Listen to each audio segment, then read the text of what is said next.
Hey guys, tonight we are going on a little trip. Not to a sleepy town or a quiet forest, but to the heart of the ancient world. We're traveling back to Rome in the year 37 AD. The air is thick, the noise is constant, and honestly, the sanitation standards are so abysmal you'd probably be horrified. It's a world of marble and mud, of profound poetry and public toilets that are, well, very public.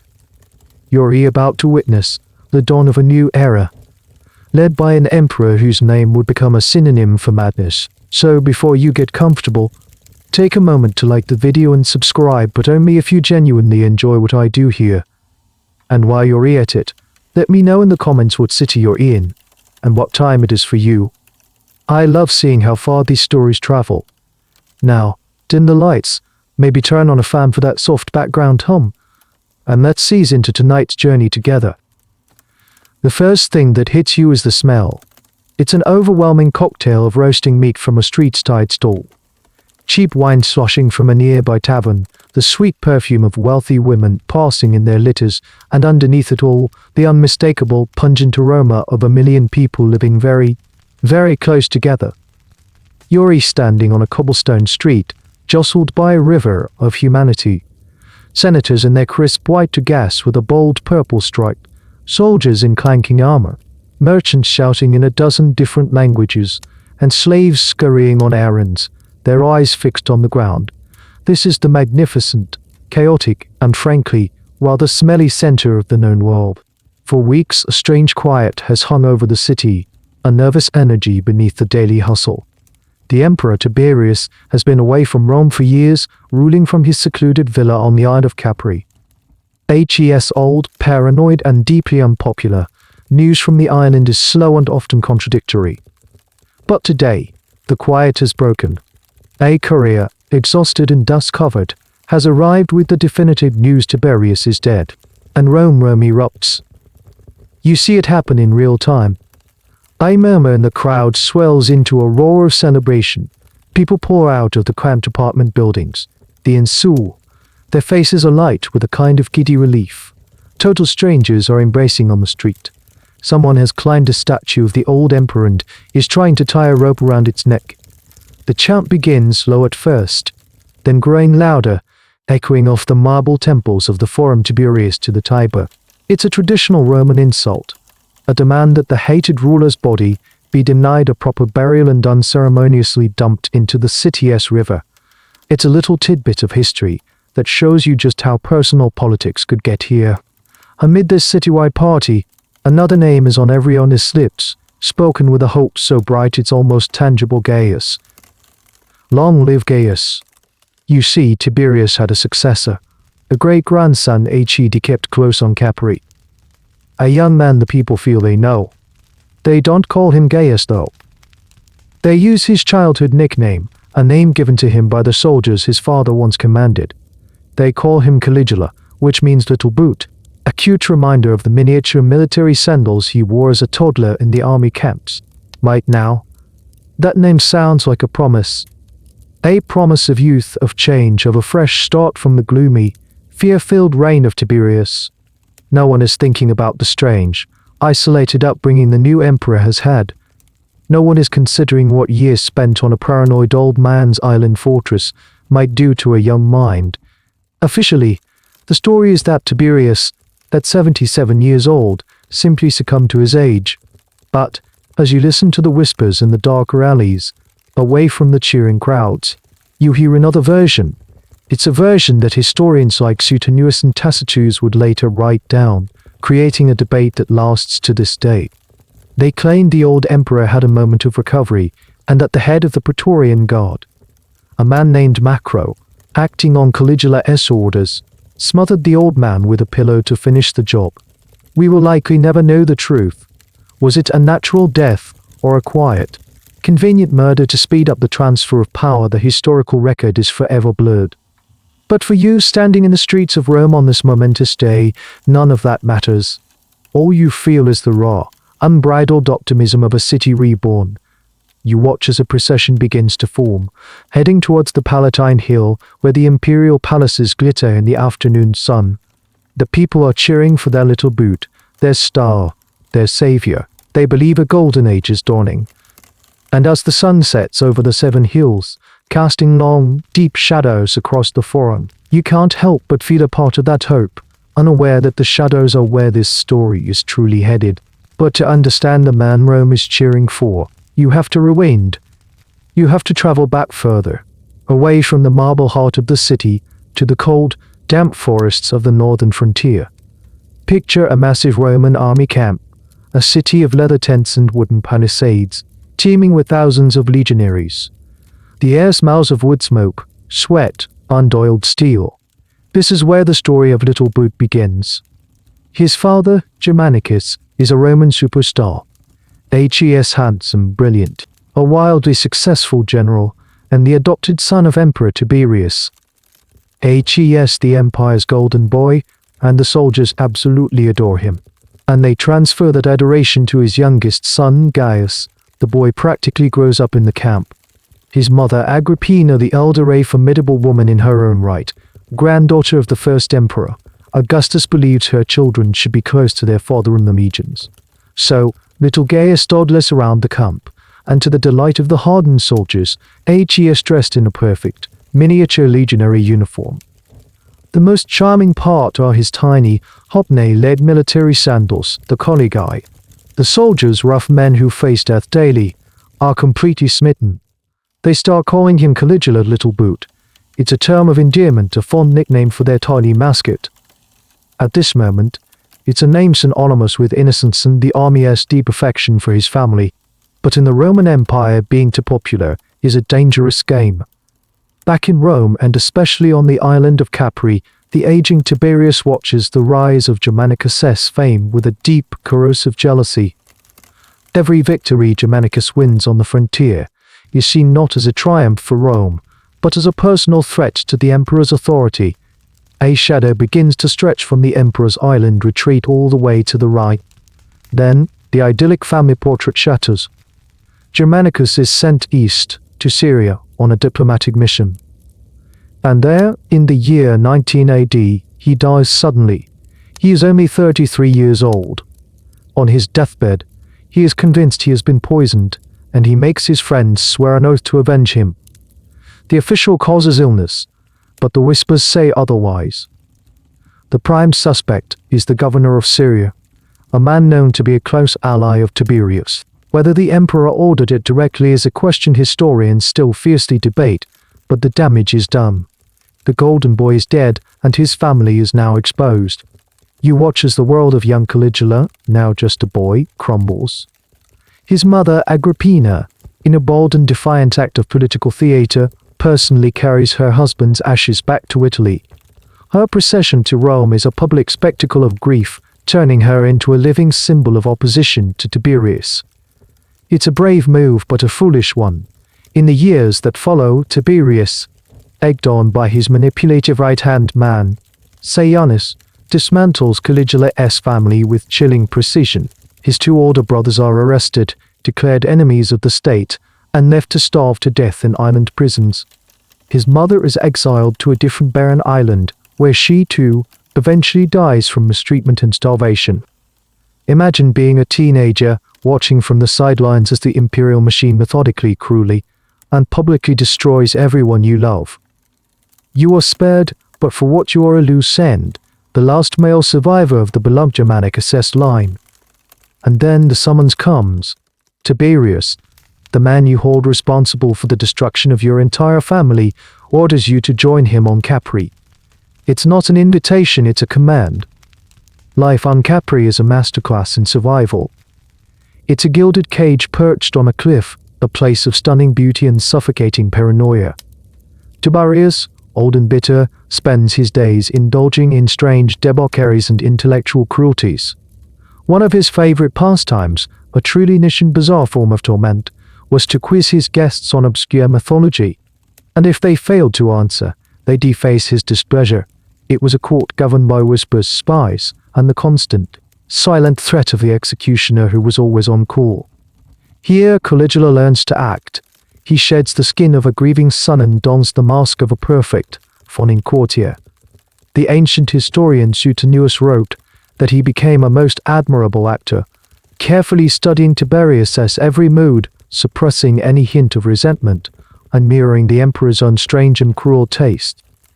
And here lies another great historical debate: was Caligula's later madness a result of this period? Was his personality warped by the psychological trauma of having to befriend his family as destroyer? Was he, as some ancient sources suggest, a natural monster who was simply hiding his true self until he had power we can never truly know? We only see the result: a young man who has learned the most brutal lessons of power. He has learned that to survive, you must have no discernible emotions, no obvious loyalties, and an infinite capacity for hiding your true thoughts. When the news of Tiberius's death finally arrives, Caligula is 24 years old. He has spent years in this beautiful, terrifying prison. Now, he is leaving it as the master of the world. As he travels back to Rome, the crowds line the roads cheering for little Boot, the innocent boy they remember. They see the son, watchful survivor of Capri. They are cheering for a ghost.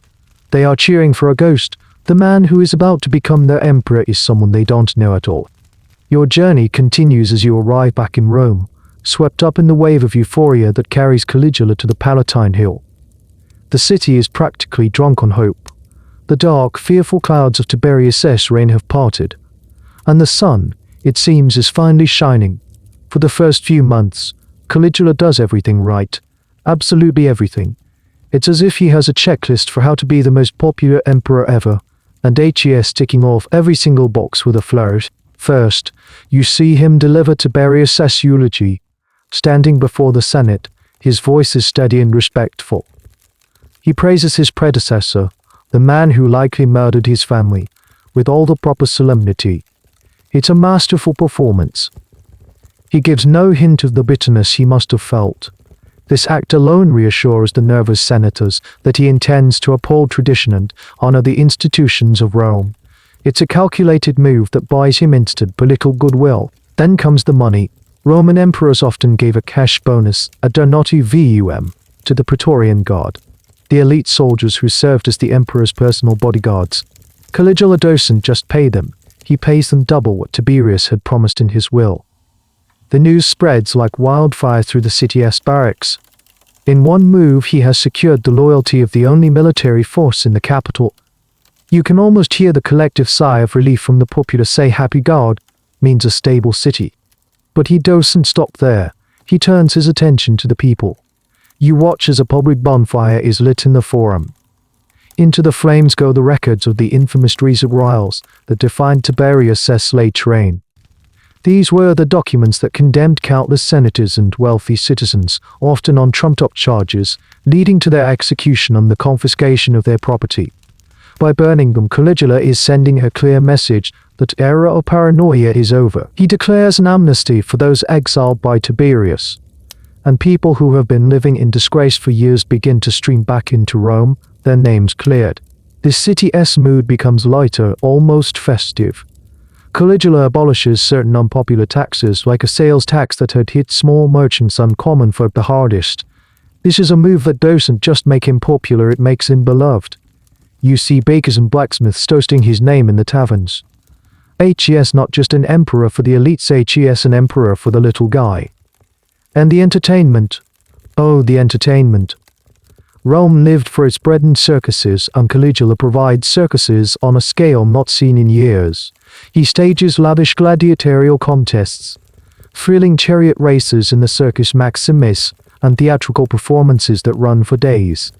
He even revives an odd tradition, scattering prize tokens into the crowds at public events.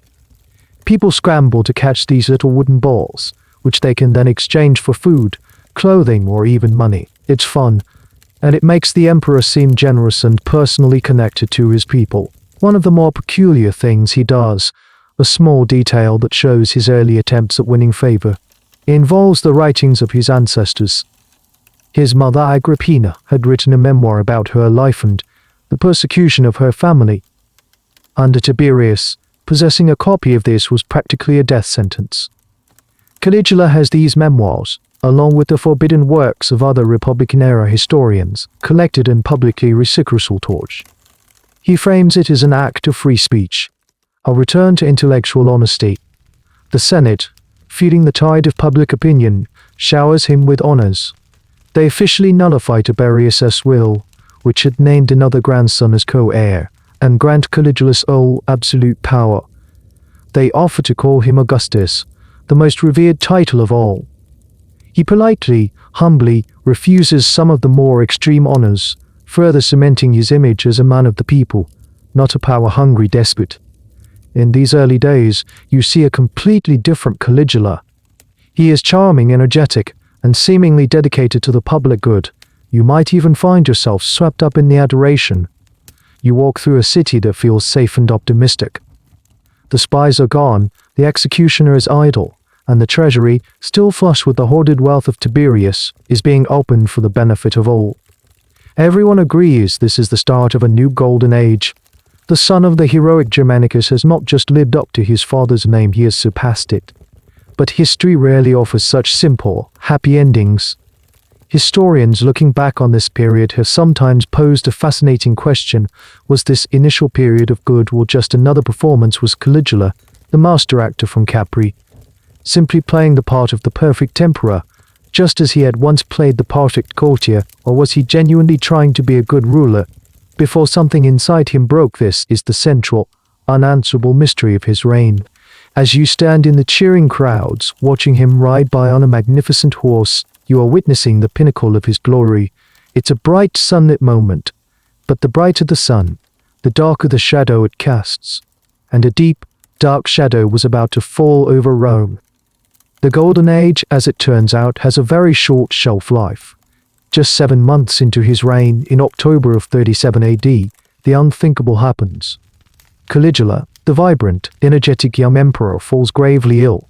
You're in the city as the news begins to trickle out from the Palatine Hill. At first, it's just a rumor, a whisper exchange between merchants in the forum, a worried glance between senators. The official announcements are vague, speaking of exhaustion from his tireless work for the state, but the truth is far more serious. The emperor is burning with a fever. H.E.S. delirious, unable to recognize those around him. The doors to the palace, once thrown open, are now sealed. The joyous sounds of the city are replaced by a heavy, anxious silence. The entire Roman Empire holds its breath. You see the change on the streets. The boisterous celebrations have ceased. Instead, crowds gather in the public squares, not to celebrate, but to wait, their faces etched with worry. They stand vigil outside the palace grounds day and night, a silent, hopeful mass. People from all walks of life make vows to the gods for his recovery. One man, according to the historian Suetonius, publicly swears he would willingly give his own life if the emperor would only be spared.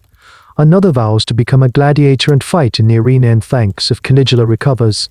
It's a testament to how deeply the people's hopes were tied to this one young man. They weren't just afraid of losing a popular ruler, they were terrified of the chaos that would follow his death. There was no clear heir. His death could easily plunge Rome back into a bloody civil war, the very thing the imperial system was designed to prevent. The best physicians in the empire are summoned, but they are powerless. They bleed him, they apply cool compresses, they offer up prayers and potions, but nothing seems to work. Days turn into a week, then 2. The city is suspended in a state of limbo. And then, just as despair begins to set in, a new rumor spreads: the fever has broken. He is weak, but he is alive. He is recovering. A wave of relief, so profound it's almost dizzying, washes over Rome. The vigils turn into spontaneous celebrations. People offer sacrifices of thanks in the temples. The man who vowed to die for the emperor is reminded of his oath, a grim detail that ancient historians included, though its truth is debated. Their beloved leader had been pulled back from the brink. But the man who emerges from the sick room is not the same man who went in. The change is not immediate, not a sudden Jekyll and Hyde transformation. It's a gradual curdling, a slow poisoning of his personality. The charming, affable youth is gone, replaced by someone else. Someone haunted, suspicious, and possessed by a terrifying new arrogance.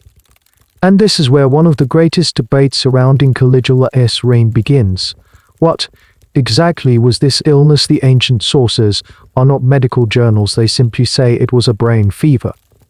Modern historians and medical experts have spent centuries trying to diagnose him from a distance of 2,000 years. The theories are all over the map. Was it encephalitis, an inflammation of the brain that can cause profound personality changes? Was it meningitis? Some have even suggested Wilson's disease, a rare genetic disorder involving copper buildup that can lead to psychiatric symptoms. Then there's the other, more tantalizing possibility, the one that straddles the line between medicine and psychology. Was the illness purely physical, or did it act as a catalyst for a pre-existing mental condition? Some scholars argue he may have suffered from temporal lobe epilepsy, which can be associated with intense spiritual experiences and behavioral disturbances. Others suggest that the immense pressure of absolute power, combined with the underlying trauma of his childhood, created a psychological break. The fever in this view wasn't the cause of his madness, but the event that finally unleashed it. It's a fascinating but ultimately unprovable argument. We lack the evidence for a definitive diagnosis. Was he a man suffering from a verifiable neurological condition? Or was he, as some ancient writers preferred to believe, simply a monster who finally felt secure enough to show his true colors? The madness of Caligula is a historical puzzle box with no key. You, standing in the relieved crowds, wouldn't know any of this. All you know is that your emperor is back. You cheer as he makes his first public appearances, looking pale and thin, but alive. You attribute his newfound irritability and strange pronouncements to the lingering effects of his sickness. He just needs time to fully recover, you tell yourself. The golden age was just on pause, and surely it's about to resume. But in the quiet corridors of the palace, those closest to him see the truth. The easy smile is gone, replaced by a permanent cowl. He is prone to fits of rage, followed by long periods of gloomy withdrawal where he wanders the palace at night, muttering to himself. He begins to talk of his own divinity, not as a metaphor, but as a literal fact. The illness is past, but the fever, it seems, has settled permanently into his mind. The man they saved is gone, and a tyrant is waking up in his place. The recovery is complete, but Rome's relief quickly sours into confusion, and then into fear. The Caligula who returns to public life is a deeply changed man. The mask of the benevolent ruler doesn't just slip, he seems to have torn it off and thrown it into a fire. The first and most obvious change is the spending. The vast fortune left by the notoriously stingy Tiberius, which Caligula had started to distribute so wisely, now becomes his personal slush fund for a series of increasingly bizarre and extravagant projects. You see it everywhere. He orders the construction of 2 colossal ships on the tiny Lake Nemi, a sacred lake in the Alban Hills. These aren't warships, they are floating palaces. They are behemoths of engineering, equipped with marble floors, heating and plumbing systems, and decorated with intricate mosaics and statues. Why build them on a small, landlocked lake? No one really knows. There's no practical reason. It seems to be for nothing more than his own private pleasure, a monument to his ability to do the impossible simply because he can. It's a jaw-dropping display of wealth that serves no public purpose, and you can hear the grumbling begin among the citizens who were promised tax cuts, not floating party barges for the emperor. His personal lifestyle becomes a theater of excess. He hosts banquets that are legendary for their wastefulness. Dishes are made of gold, and guests are served exotic foods like flamingo tongues and peacock brains. He supposedly invents new kinds of baths, mixing precious oils and perfumes into the hot water, and is said to have once dissolved a priceless pearl in a cup of vinegar and drunk it, just to see what it was like. This is where the accounts of ancient historians like Suetonius and Cassius Dio start to get wild, and it's hard to separate fact from sensationalized gossip. But the core message is clear: the treasury is being bled dry to fund the emperor's whims. Then the paranoia that you saw him learn to navigate on Capri returns, but this time HES the one in charge. He becomes convinced that plots are brewing everywhere. The man who burned the treason royal records now begins his own. He resurrects the very same laws he had so publicly denounced. The first to fall is Macro, the Praetorian prefect who had helped him secure the throne, the man who may have smothered Tiberius for him. Then comes his childhood friend and later brother-in-law, Marcus Lepidus. And then his own cousin, Ptolemy of Mauritania, is summoned to Rome and executed, allegedly because Caligula was jealous of the magnificent purple cloak he wore. The cruelty becomes a public spectacle. He begins to take a perverse delight in drawn-out executions and in forcing senators to witness them. One of the more chilling, and frankly weird, anecdotes from this time is his relationship with his favorite executioner. He supposedly invited the man to dine with him, treated him with praise for his skill, and lavished him with praise for his skill. It's a detail that, if true, gives you a peek into a mind that is not just cruel, but fascinated by the mechanics and artistry of cruelty itself. His family is not spared. He had been unusually close to his sisters, especially Drusilla. When she dies, his grief is so extreme that he makes it a capital crime for anyone in the empire to love, bathe or dine with their family for several days. He has her deified, making her the first Roman woman to be declared a goddess by the state. But his relationships with his other two sisters, Agrippina the Younger, the future mother of Nero, and Julia Livilla, sour dramatically. He accuses them of adultery and involvement in a conspiracy against him and exiles them to barren islands, the very fate their mother had suffered under Tiberius. He is, in essence, replaying the destruction of his own family, but this time, he is the one pulling the strings. Historians are still divided on the exact timeline and nature of this descent. Was it a sudden snap, or a slow creeping rot? Some argue that the financial pressure was the real trigger.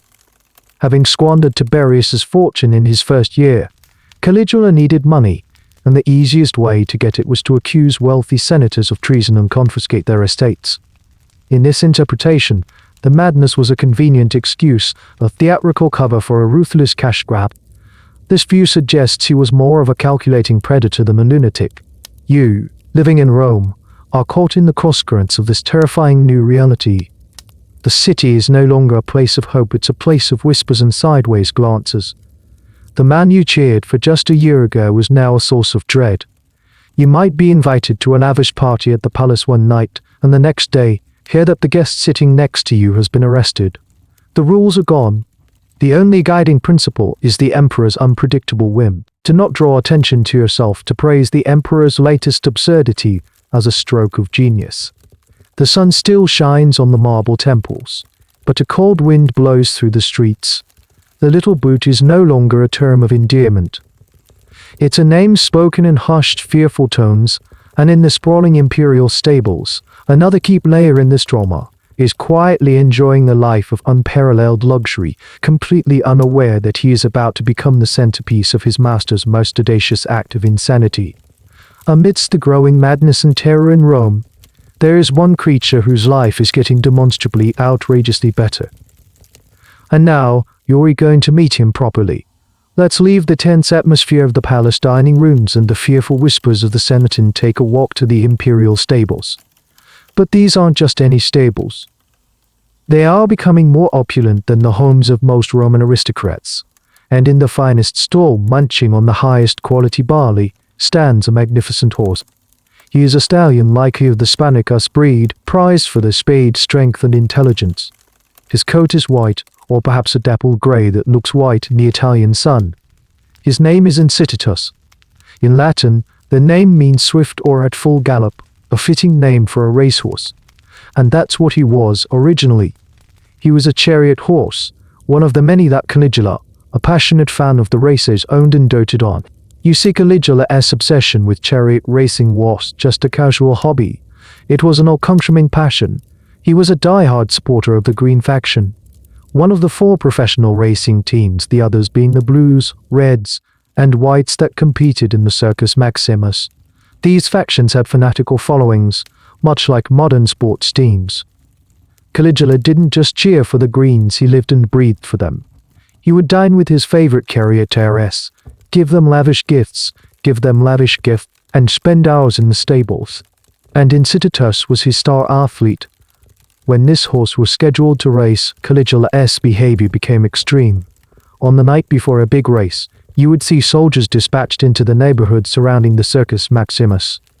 Their job to enforce absolute silence. No one was allowed to make any noise that might disturb the horse's slumber. It was a citywide quiet zone for a resting equine. It's a quirky little detail that shows you how his priorities were shifting. The peace and quiet of a horse was now a matter of state security. At this point, Incitatus is simply a pampered animal, the beloved pet of a powerful man. It's not entirely unheard of. Rich Romans often doted on their animals. What is unusual is the sheer scale of the affection and the resources being poured into this single horse. Caligula's connection to Incitatus seems to go beyond that of a master and his prized steed. You can watch as Caligula himself, the ruler of the known world, comes to visit the stables. He doesn't send a servant. He comes in person, dressed not in the imperial purple toga, but in the colors of the green faction. He inspects the horse's feed, strokes its neck, and speaks to it in soft tones. There is a gentleness here that you no longer see him display with human beings. It's as if, in a world he sees as filled with sycophants, schemers, and traitors, this horse is the only being he can truly trust. The horse cannot flatter him with false praise. It cannot plot against him. Its loyalty is simple, pure, and uncomplicated. This is where you can start to see the psychological underpinnings of this strange relationship. For a man as paranoid as Caligula, a man who had exiled his own sisters and executed his closest friends, the quiet, non-judgmental company of an animal might have been a genuine comfort. It's a phenomenon we still see today, people who find it easier to connect with animals than with other people. Some historians had debated whether the story of Incitatus is entirely true, or if it was an invention of hostile senators who wrote the history after Caligula was dead. They argue it was to mostly paint him as utterly insane, a man who had lost all sense of proportion and propriety. The argument is that while he probably did have a favorite horse he spoiled, the more extreme details were fabricated to make him look as ridiculous and contemptible as possible. This is one of those areas where the line between historical fact and political smear campaign becomes incredibly blurry. Was the story of Incitatus a literal account of events, or a powerful piece of character assassination that has stuck for 2,000 years? For now, though, Incitatus is just a horse. A very, very lucky horse. He is brushed until his coat shines, his hooves are carefully tended, and his diet is the envy of most of the city's human inhabitants. He is a symbol of the emperor's favor. The stable hands treat him with a reverence usually reserved for a visiting dignitary. To be assigned to care for Incitatus is a high honor. To displease the emperor in the care of his horse would be a fatal mistake. As you stand in the clean, quiet stable, watching the emperor murmur to his favorite animal, you get a sense of a bizarre alternate reality taking shape. Outside these walls, the empire is teetering on the edge of a nervous breakdown. Executions are common, the treasury is emptying, and the emperor is declaring himself a god. But in here, in this calm, hay-scented space, the center of the universe is a white stallion. And this is just the beginning. The perks for being the emperor's favorite horse are about to get a whole lot better. The road from pampered pet to political figure is being paved, one golden note at a time.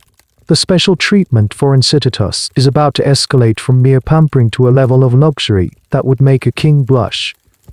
Caligula decides that his prized stallion deserves a home befitting his status. A simple stable, no matter how clean or well appointed, is no longer sufficient. So you witness the beginning of a construction project that leaves even the jaded Roman elite speechless. A dedicated house is built for the horse, not a stable, a domicile Roman villa. The centerpiece of this project is a store built entirely of marble. Imagine that for a moment. The walls are gleaming slabs of polished stone, cool to the touch. The floor is paved with intricate mosaics, a common feature in the homes of the super-rich, but unheard of for an animal's quarters. His manger, the trough from which he eats, is carved from a single piece of ivory. Ivory was a precious commodity, imported at great expense. To use it for a horse's feeding trough is an act of such decadent extravagance it borders on the surreal. But it doesn't stop with the architecture. His drinking pail is made of solid gold. The water he drinks is always fresh, and as we'll see later, sometimes mixed with wine. His blankets are not coarse wool but the finest purple fabric available. This wasn't just any purple, it was Tyrian purple, a dye extracted from sea snails in a laborious process. making it mid-treating gold. It was the color of royalty, the color of the emperor himself. Now a horse is sleeping under it. And a house needs servants. Incitatus has assigned his own retinue of staff. These are not stable hands, they are household slaves tasked with attending to his every need. Their sole job is to ensure the horse's comfort and well-being. They prepare his special meals, they groom him, they clean his marble stall, and they are, presumably, on call 24/7. This horse now has a better staff-to-resident ratio than the emperor himself. This is where the story tips over from an eccentric pet owner into something else entirely. This isn't just about loving a horse anymore. This is a statement. Every slab of marble, every thread of purple, is a calculated insult to the Roman aristocracy. A senator might live his whole life a single ivory decoration. Caligula has now provided these things for his horse. And more deserving of luxury than any of you. It's a power play disguised as affection. He is demonstrating, in the most tangible way possible, that the normal standards of Roman society, the hierarchy of humans over animals, of nobles over commoners no longer apply. The only standard that matters is his own whim. He is creating his own universe with its own bizarre rules, and the marble horse stall is one of its first and most shocking monuments. Here you encounter a truly odd and specific detail from the historical sources. The horse was even given a wife. The historian Cassius Dio, writing a century and a half later, mentions that Incitatus was paired with a mare named Penelope. Now, this is one of those details that historians love to debate. Was this a literal fact? Did Caligula really arrange a marriage for his horse? Perhaps even staging a ceremony, or was this a sarcastic flourish added by Dio to emphasize the absurdity of the situation? The name Penelope is almost certainly a later invention, a reference to the famously faithful wife of Odysseus in Greek mythology, chosen to make the story sound even more ridiculous. But the core idea that Caligula provided his stallion with a mate and treated the pairing as a significant event is entirely in keeping with his other behavior. The reaction in Rome is one of stunned, silent disbelief. What can one even say to criticize the emperor for spending a fortune on a horse's house would be suicide. To praise it would be to participate in the madness. So, the senators and nobles do what they are learning to do best. They say nothing. They watch as the project is completed. They hear the stories of the ivory manger and the purple blankets, and they swallow their outrage. They are being systematically humbled, shown that their status, their wealth, and their ancient family names mean nothing next to the emperor's affection for a four-legged animal. The construction of the marble stable is a turning point. It moves Incitatus from the sports pages of Roman life to the political section. He is no longer just a fast horse, he is a symbol of the emperor's contempt for tradition and the established order. He is a living, breathing instrument of humiliation.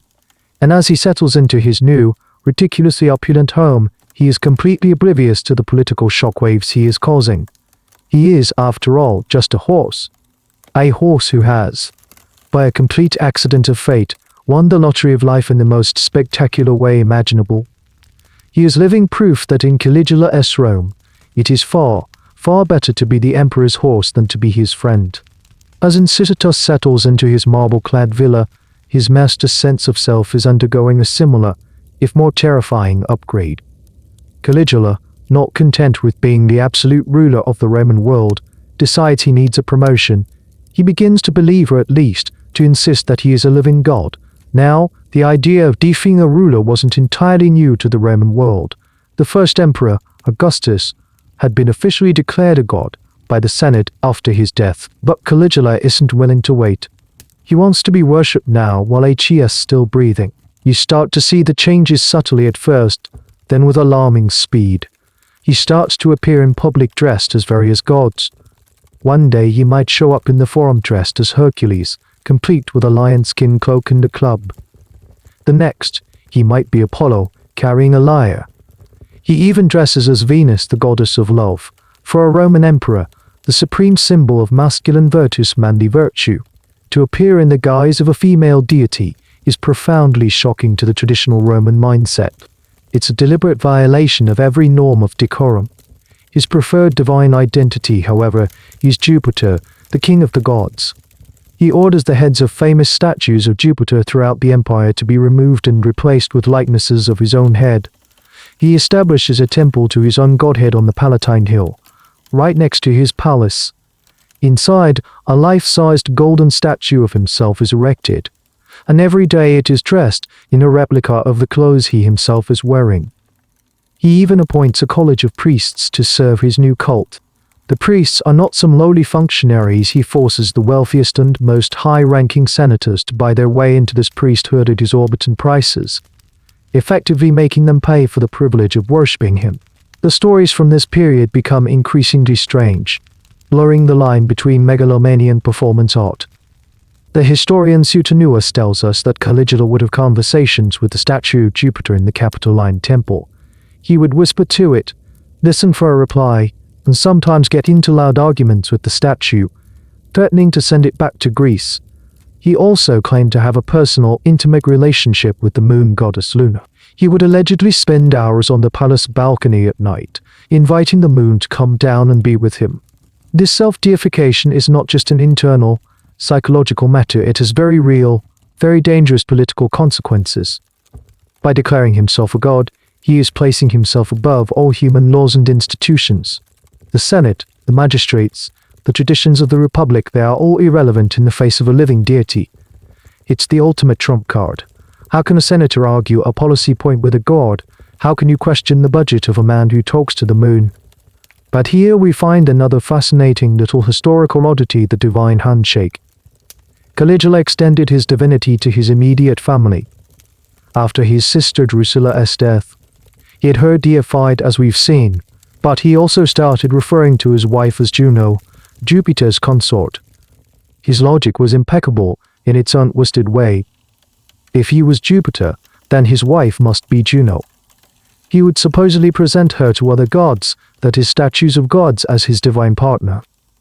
This entire divine charade puts the Roman elite in an impossible position. To refuse to worship Caligula as a god is treason, punishable by death. But to do so is to participate in what they see as a sacrilegious farce. It's a loyalty test from which there is no escape. The more devout Romans are horrified. Worshipping a living man, especially one who behaves so erratically, is a profound offense to the traditional gods who they believe have protected Rome for centuries. The historical debate here is, as always, about intent. Was Caligula genuinely convinced he was a god, a true sign of a psychotic break, or was this the most cynical power move of all? By forcing the Senate to worship him, he was solidifying his absolute authority in a way that no political reform could ever achieve. Some historians argue that he was simply taking the concept of imperial power, which already had a quasi-divine flavor, to its logical, albeit terrifying conclusion, seeing how far he could push the system before it broke. It was a political experiment conducted with human lives. As you navigate the streets of this new, divine Rome, the atmosphere is thick with tension. You have to be careful with your words. A joke about the emperor dressing up as Venus could get you killed. You see senators, their faces grim, dutifully filing into the new temple to offer sacrifices to the golden statue of a man they despise. The old gods on the Capitoline Hill seem to watch in silence as a new, unstable, and back in his marble stall, and back in his marble stall. Incitatus continues to munch on his barley, blissfully unaware that his divine master is about to give him a promotion into this new pantheon. Caligula's campaign of psychological warfare against the Roman elite is relentless, and he seems to take a special, inventive pleasure in humiliating the Senate. These are men from ancient, proud families who see themselves as the bedrock of the Roman state. In their minds, the emperor is merely the first citizen, the princeps, who rules with their consent, Caligula this notion in the most direct and demeaning ways possible. His methods are a masterclass in petty tyranny. You see it happening firsthand. A group of senators, some of them old and frail, arrive at the palace for a meeting. They are the most powerful men in the empire, accustomed to deference and respect. But Caligula, in one of his moods, refuses to grant them an audience. Instead, as he decides to travel in his litter, a covered couch carried by slaves, he devises a new, impromptu honor for them. Imagine the scene: these distinguished men, in their heavy water gas, are forced to jog for miles down the dusty Roman roads, like common footmen or slaves. They are panting, sweating, their dignity stripped away with every step, all while the emperor reclines comfortably on his cushions, watching them suffer. It's a physical ordeal, but more than that, it's a calculated act of degradation. He is visually and publicly reducing them to the level of his lowest servants. And they have to do it. To refuse would be to invite a charge of treason. This isn't a one-time event. It becomes a recurring feature of his reign. He delights in upending the strict protocols of Roman society. He would make consuls, the highest-ranking officials in the state, who theoretically shared power with him, walk behind his horse. He would summon them to his presence in the middle of the night for no reason, only to dismiss them with a wave of his hand once they arrived, sleepy and confused. His interactions within the Senate chamber itself become exercises in terror. The freedom of speech that he had so grandly promised at the beginning of his reign is a distant memory. Now, senators sit in stony silence, terrified to speak. Caligula would deliver rambling, angry speeches accusing them of all sorts of imagined crimes. He would praise the tyrannical reign of Tiberius, the very thing they all hated, and mock them for having celebrated his death. He would inform them that he could have any one of them killed at a moment's notice, and then smile as he watched the fear creep across their faces. One of his favorite tactics was a form of psychological torture through affection. He would suddenly embrace a senator, kiss him, and then, while still holding him, whisper something like, "And yet, I could have this beautiful neck cut with a single word." It's the behavior of an abuser, mixing moments of seeming intimacy with the constant threat of violence, keeping everyone permanently off balance. And now for a truly bizarre and specific little detail that illustrates his contempt. According to the historian Cassius Dio, Caligula was so disgusted with the Senate's sycophancy, their willingness to agree with his every insane proposal, that he once lamented out loud, "Oh, what a nation of sheep." But his disgust didn't lead him to treat them better, it led him to treat them with even more contempt. He decided to literally put his money where his mouth was. He would often close the public granaries, creating an artificial food shortage, and then from the palace balcony, he would toss vast amounts of coins to the desperate crowds below. Why? It was a demonstration. He was showing the senators that the loyalty of the Roman mob could be bought, that his direct connection to the people, through bread and circuses and cash, was more powerful than their ancient authority. The historical debate here centers on whether these acts were driven by pure, irrational malice or by a cold, political logic. The traditional view, from writers like Suetonius, is that he was a sadist who enjoyed inflicting suffering. But a more modern interpretation suggests that this was a systematic campaign to break the power of the aristocracy. The Roman Republic had been an oligarchy ruled by a few powerful families. Augustus and Tiberius had managed them carefully, preserving the illusion of the Senate's importance. Caligula, this theory goes, decided to dispense with the illusion altogether. He wanted to transform Rome into a true, undisguised autocracy, a kind of Hellenistic monarchy where the ruler was absolute and divine, and everyone else was merely a subject. His humiliation of the Senate was a necessary step in that political transformation. You, as an observer in Rome, feel the chilling effect of this. The governing body of the empire has been muted. The men who are supposed to be advising the emperor and running the state are instead focused on one thing only: survival. They flatter, they applaud his worst excesses, they vote to give his horse political office. They have been thoroughly and completely cowed. And as these powerful men are forced to run panting beside his litter, you can be sure of one thing. The horse that Caligula is riding, or the one whose comfort he is protecting, is incitatus. The stallion, placid and serene, is a constant, living reminder of the new pecking order in Rome. The senators are below the emperor, and as they are learning, they are also somewhere below his horse. The luxury lavished upon Incitatus now reaches a new, almost mythical level. It's no longer enough that he has a marble house and a staff of servants. His diet, the very fuel for his champion's body, must also reflect his exalted status, and so Caligula decides to upgrade his menu in a way that is both absurd and deeply symbolic. You hear the rumors whispered in the markets and taverns, stories that sound too ridiculous to be true. Yet everyone believes them because nothing is too ridiculous for this emperor. The horse's daily feed, a mixture of high-quality barley and oats, is now said to be mixed with flakes of gold.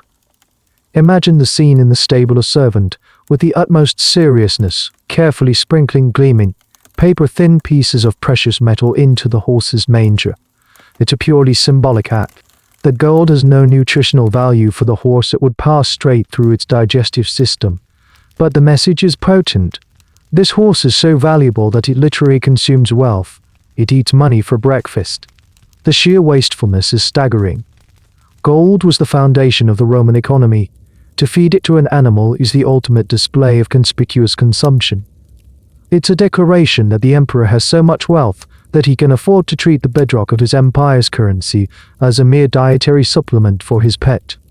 But the culinary experiments don't stop there. His water pail, already made of gold, is now filled not just with water, but with the finest wines. This detail is particularly interesting. While giving a horse wine might seem strange to us, a small amount of watered-down wine was sometimes given to animals in the ancient world, believed to have restorative properties, but Caligula, of course, takes it to the extreme. We're not talking about cheap table wine, the kinds of vintages that senators would hoard in their cellars. This all culminates in the legendary banquets that Incitatus begins to host. Caligula starts inviting distinguished guest senators, equestrians, high-ranking officials to dine not with him, but with his horse. You might receive such an invitation. It would arrive on a formal tablet, and you would be obligated to attend. You would arrive at Incitatus' villa, a place more opulent than your own home. The horse would be there, standing in his marble stall, perhaps in a specially designated dining area, draped in his purple blanket. And you, a Roman noble, would have to treat him as the host. Servants would bring out golden dishes laden with the finest foods for the human guests, while Incitatus would be presented with his special gilded barley. The human guests ate well, but the entire event was a ritual of humiliation. Caligula would often be present, acting as the horse's attendant, personally serving Incitatus his meal and making toasts in his name. He would say things like, "I drink to the health of Incitatus," and all the guests would have to raise their goblets and echo the toast to the horse. This is where you find a truly fantastic and specific historical tidbit, a detail so strange it has to be mentioned. According to Cassius Dio, at these dinners the food served to the human guests was also made of gold. Not the dishes, the food itself. He writes that Caligula served them barley of gold. This is almost certainly not a satirical exaggeration. It's more likely that the guests were served normal food on golden plates, or perhaps served food that was gilded for decoration. But the more fantastical interpretation that people were served inedible golden food while the horse ate real food persisted, because it so perfectly captured the twisted logic of Caligula's world. The horse was the guest of honor, the humans were merely props. The debate among historians about these events is, as always, about literal truth versus symbolic meaning. Did Caligula really mix gold flakes into the feed every single day, or was this something he did once or twice as a stunt, which was then exaggerated by his enemies into a daily routine? It's impossible to know for sure. The golden notes may have become a potent metaphor for his wastefulness.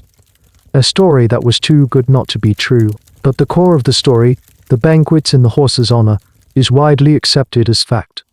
These events were a form of political theater. They were designed to be unsettling. By forcing his most powerful subjects to pay homage to a horse, Caligula was destroying the very concept of human dignity and social hierarchy. He was creating a new reality where the only thing that gave you value was his favor. And right now, all his favor was being directed at a white stallion.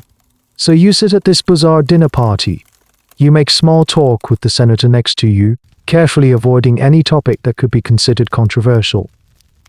You politely eat your food from a golden plate, and every so often, you glance over at the guest of honor who is placidly munching away, completely oblivious to the complex web of fear, resentment, and absurdity that fills the room.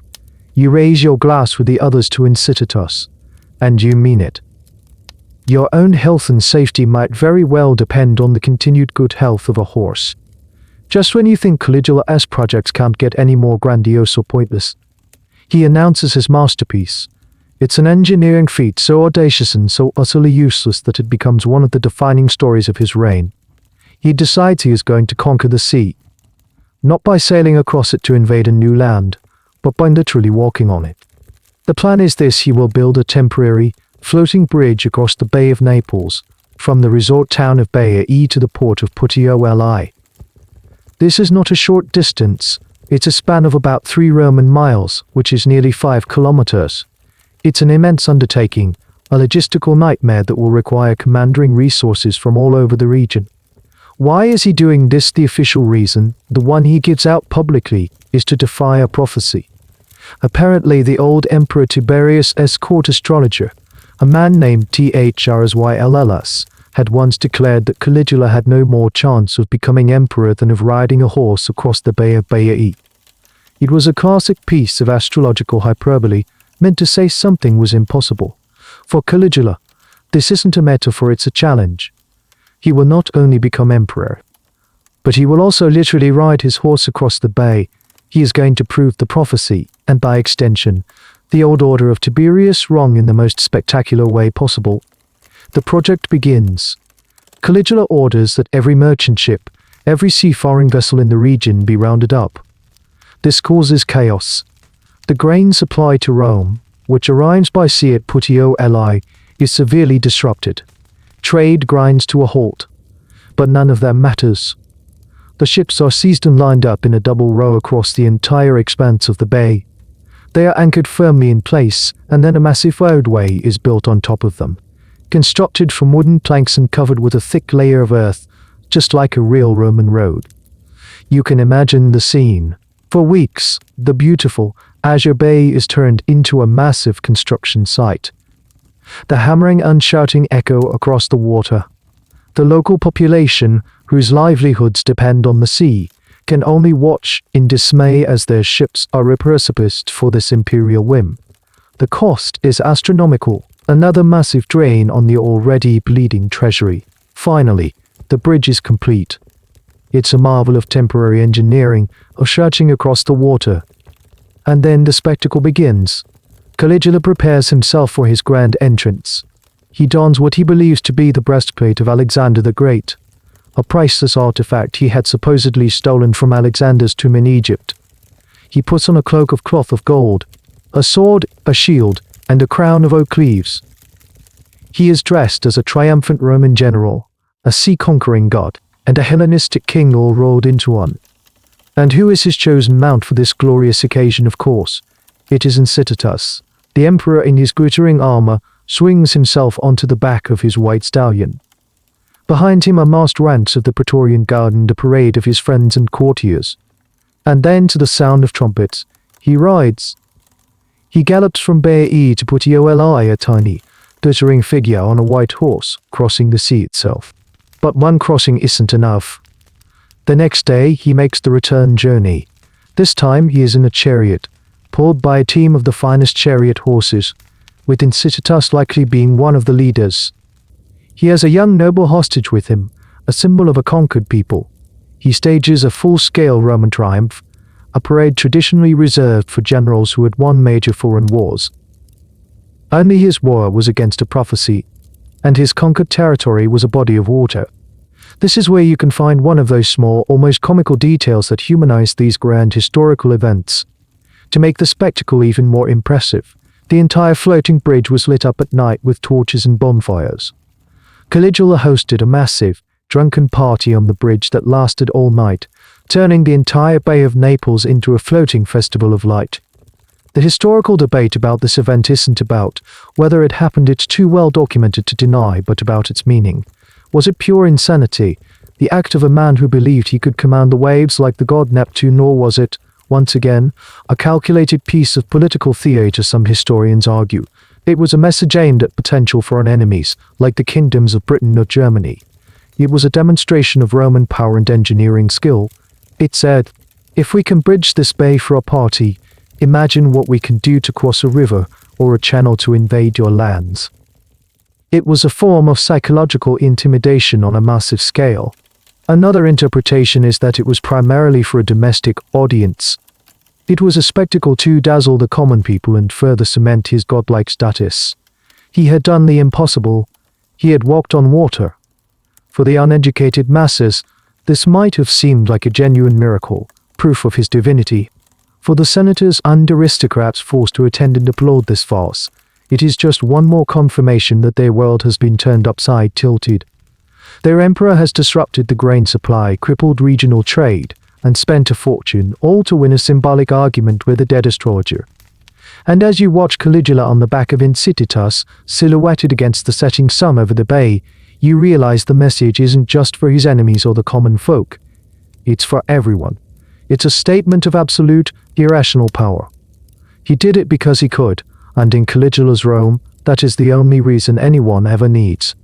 The elevation of Incitatus from a pampered pet to a public figure continues, and the next step is to give him a social life. Not with other horses, but with the human elite of Rome. The banquets held in his opulent villa become a regular feature of court life. But now the horse starts to receive invitations as well. He is no longer just the host, he is a guest of honor at the emperor's own table. Picture the scene at the imperial palace on the Palatine Hill. The dining room is a cavern of luxury with frescoed walls, marble floors and couches draped in silk. The most powerful men in Rome are reclining on their dining couches as is the custom. And among them, given a place of honor, is Incitatus. He is brought into the dining room, probably standing, attended by his servants. He is calm, majestic, and utterly out of place. At these dinners, Caligula of treating the horse as an equal, he would propose toasts to the horse's health and racing victories. He would have tidbits of food, presumably horse-appropriate ones like choice apples or sweetened barley cakes, served to Incitatus on golden plates. The other guests have to play along. They must acknowledge the horse, perhaps offer it a polite nod, and participate in the toasts with feigned enthusiasm. To ignore the horse, or God's forbid to laugh, would be a fatal misstep. The absurdity of the situation is a thick, tangible presence in the room. You're a senator, a man who can trace his lineage back to the founding of the Republic. You've spent your life in the cursus honorum, the ladder of political offices, and now you are sharing a meal with a horse. The conversation must have been incredibly stilted. How do you make small talk when a stallion is listening and you talk about the weather? You praise the emperor's latest achievement. You compliment the wine, and you try very, very hard not to look at the horse too much, lest your expression betray your true thoughts.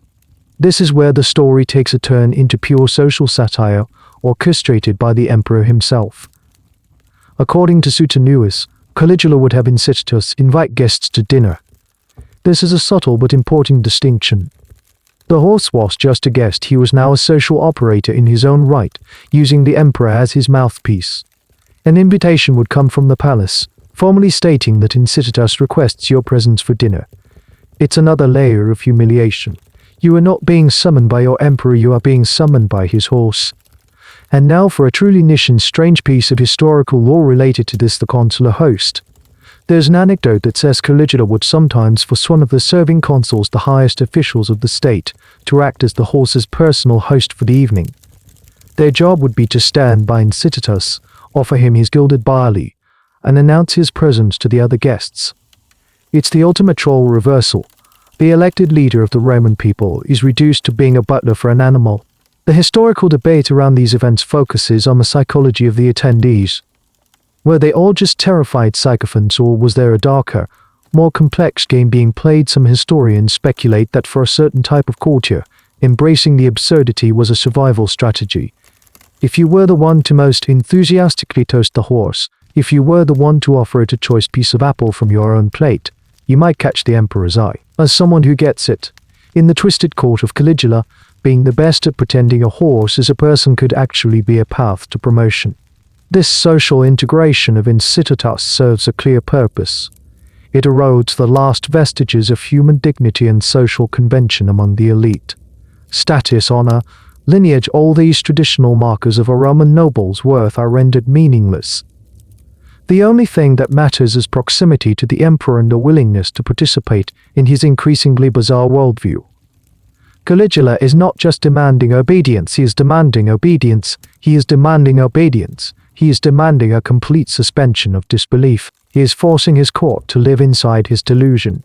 As you recline on your couch at one of these surreal dinners, the air thick with the scent of expensive perfumes and faintly, of course you're a participant in this theater.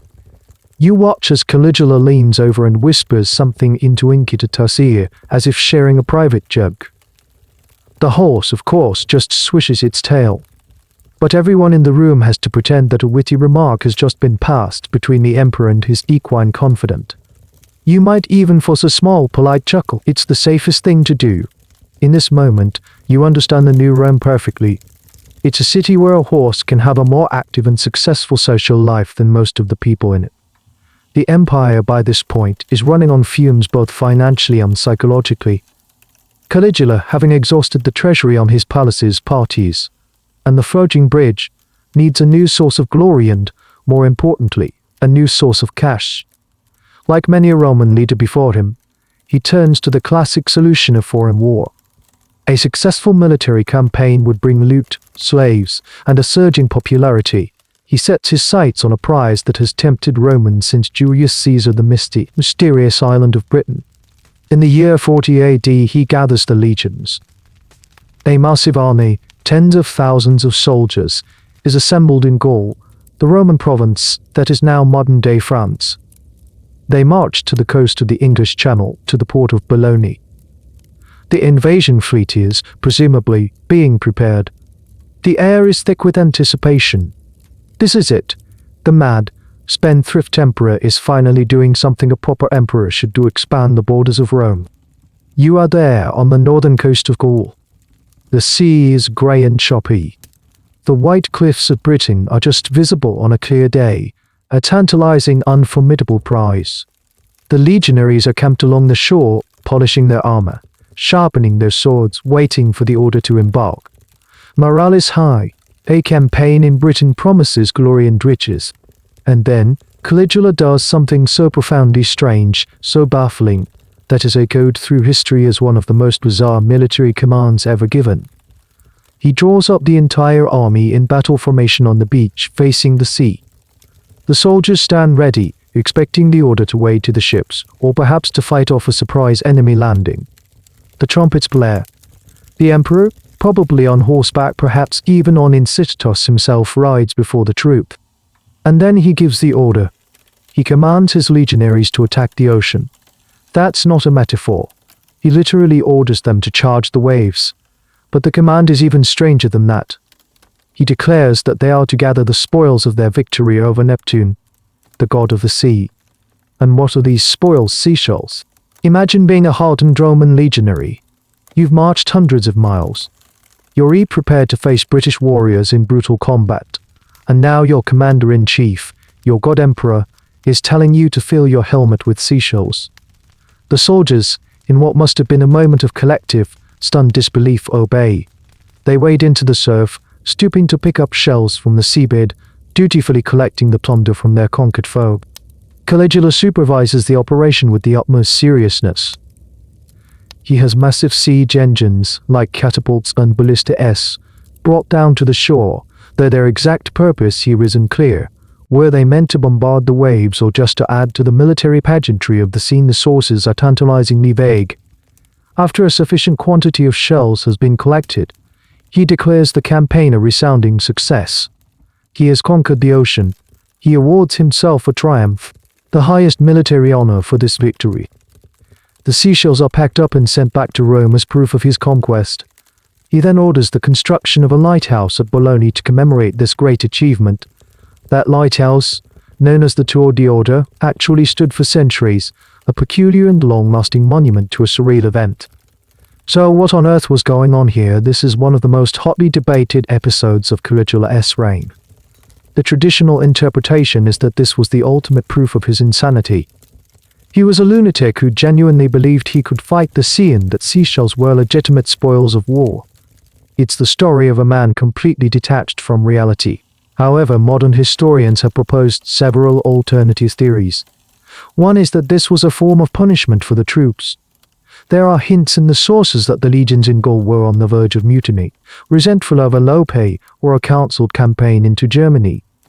The order to collect seashells, in this view, was a calculated act of humiliation, a way for Caligula to assert his authority and show the soldiers that they must obey his every command, no matter how ridiculous. It was a disciplinary action, not a military one. Another compelling theory is that the whole event was a misunderstanding, amplified by hostile historians. The Latin word for shells is musculi. However, musculi was also a slang term used by soldiers for the engineers' huts or sappers' tents. It's possible, some scholars argue, that Caligula's order was actually for the soldiers to dismantle some of these huts, and the story was later twisted by his enemies into the more comical and insane version involving seashells. It's a linguistic debate that changes the entire meaning of the event. But for you, standing on that cold, wet beach, the academic debate is irrelevant. You see what you see: the might of the Roman army, the most professional fighting force in the ancient world, reduced to beachcombing on the orders of their emperor. They don't invade Britain. They don't invade Britain. They don't fight a single battle. The great campaign ends not with a bang, but with the gentle clinking of shells in a legionary's helmet. Caligula returns to Rome demanding his triumph. The Senate, of course, grants it. He parades through the streets of the capital, showcasing his British plunder, the shells, and a few captive German bodyguards dressed up as British chieftains. It's a complete sham, a Potemkin victory, and it fools no one. The army is resentful, the Senate is contemptuous, and the emperor has made himself look not just cruel, but utterly ridiculous. The tide of opinion, which had been turning against him for years, is now an unstoppable current. Back in Rome after the conquest of the ocean, Caligula's obsession with his own divinity and his project of elevating Incitatus reached their logical, if insane, conclusion. He decides to merge his two great passions. The horse must not only be a member of the social elite, he must become a part of the divine order. The process begins with a formal religious appointment. Caligula announces that Incitatus is to be made a priest. This is not a vague honorary title. He is to be inducted into his specific priestly college, the collegium which Caligula had established for the worship of himself as a god. So now you have a situation where a horse is officially a priest in the cult of his own master. The circular logic is dizzying. Imagine the induction ceremony. The Roman priesthood was a serious, solemn affair steeped in ancient tradition and ritual. The chief priest, the Pontifex Maximus, was the emperor himself. So Caligula, in his role as high priest, presides over the ceremony to welcome the newest member. Incitatus is led into the temple dedicated to the god Caligula. He is probably draped in his purple blanket, perhaps with a priestly garland of flowers around his neck. The other priests, all of them powerful senators who had paid a fortune for the honor, have to stand by and witness this. Caligula would have recited the sacred formulas, perhaps anointing the horse with sacred oil.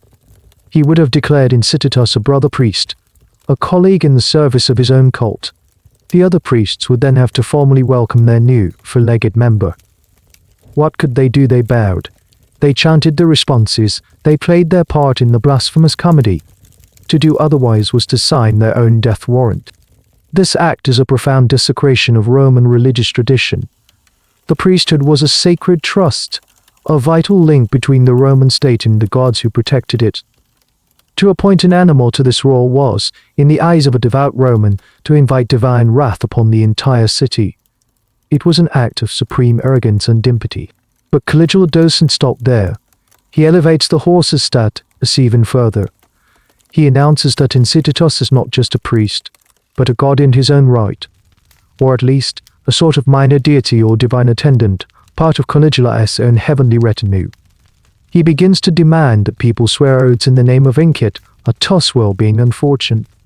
In Roman life, oaths were sworn by the emperor's genius, his guiding spirit, or by the gods. Now, you have to swear by a horse. A business deal might be sealed with the words, "I swear by the divine spirit of Caligula and the good fortune of Incitatus." This leads to a specific and rather grim little detail from the historical record. If you swore an oath and broke it, you had committed a serious crime. Since Incitatus was now a divine entity, swearing a false oath in his name was sacrilege, and according to the historian, prosecuted, and in some cases executed, for disrespecting the divinity of the horse. A man who failed to add and incitatus to his oath to the emperor, or who was overheard making a joke about the divine horse, could find himself facing a capital charge. The historical debate around this is intense. Did Caligula genuinely believe his horse was a god, or was this the ultimate test of loyalty? It's one thing to force people to worship you. It's another, far more demeaning thing to force them to worship your horse. By making them do so, he was proving that his power was so absolute that he could literally define reality. If he said a horse was a god, it was a god, and the entire state apparatus, from the priests to the courts, had to act accordingly. It's a powerful argument for the idea that his madness was a tool, a form of political terrorism designed to break the will of any potential opposition. He was just ruling them, he was remaking their entire belief system in his own twisted image. You are living in this new Rome, a city where religious norms have been completely upended. You walk past the Temple of Jupiter on the Capitoline Hill, the ancient heart of Roman religion, and then you see the new temple to Caligula, where a horse is a priest. The old certainties are gone. The world no longer makes sense. The line between human and animal, between mortal and divine, has been erased by the whim of one man. The silence of the elite is deafening. They are trapped. They have paid fortunes to become priests, and now they must share their sacred duties with an animal. They are forced to participate, day after day, in rituals that they find both ridiculous and profoundly offensive. Every prayer they offer at the altar of the god Caligula is an act of self-loathing. Every time they have to nod respectfully to their colleague, incitatus, a piece of their soul dies. They are silent, but they are not passive. In the shadows of the temples, in the quiet corners of their villas, the silence is curdling into something else. The humiliation has a cumulative effect. It's building up, like pressure in a sealed volcano. And the emperor, busy playing God with his horse, is about to give that volcano one final, violent push that will lead to its eruption. The year is now 40 AD. The Roman elite have endured humiliation, terror, and absurdity. They've run alongside the emperor's litter. They've dined with his horse. They've watched him conquer the ocean by picking up shells. And they've welcomed that same horse into their priesthood. They think surely it cannot get any more insane than this. They are wrong. Caligula is about to unveil his magnum opus of contempt, the final, ultimate insult to the Roman state and its most cherished institutions. The announcement comes as most of his shocking decrees do, without warning.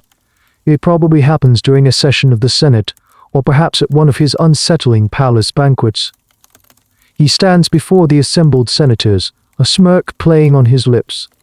He talks about the state of the empire, the need for strong leadership, and the quality of the officials who serve Rome. He might praise some and criticize others, keeping them all on edge. And then he drops the bombshell. He announces his intention to make his horse, incitatus, a consul. Let that sink in. This is not a priestly appointment or a social honor. The consulship is the absolute pinnacle of the Roman political career. It is the highest office in the state. For centuries during the Republic, consuls were the elected heads of government, commanding the armies and presiding over the Senate. Even under the emperors, the office, while stripped of much of its real power, retained immense prestige. It was the ultimate prize for a Roman aristocrat, the culmination of a lifetime of service. To have your name recorded in the annals of history as a consul was to achieve a form of immortality. And Caligula is proposing to give this office to a horse. The silence in the room must have been absolute, a vacuum of shock and disbelief. This isn't just an insult, it's a declaration of war on the very idea of Rome. He is saying that the most prestigious office in their world, the symbol of Roman law and order, is so meaningless that an animal could perform its duties. The implication is brutal. Not only is my horse better than you, but he is also just as qualified as any of you to lead the state. You can see the senators' faces pale and frozen. They are masters of the political game, men who can hide their thoughts behind a mask of calm composure. But this is beyond anything they could have prepared for. Their minds are racing. Is he serious? Is this a joke? Is it a test? If they laugh, they die. If they object, they die. If they applaud, they lose the last shred of their self-respect. Caligula lets the silence hang in the air, savoring it. He then lays out the plan. Incitatus would serve his term as consul. He would have his own official residence, his own staff. He would presumably preside over Senate meetings from his stall in the chamber. Every law passed during his term would bear his name.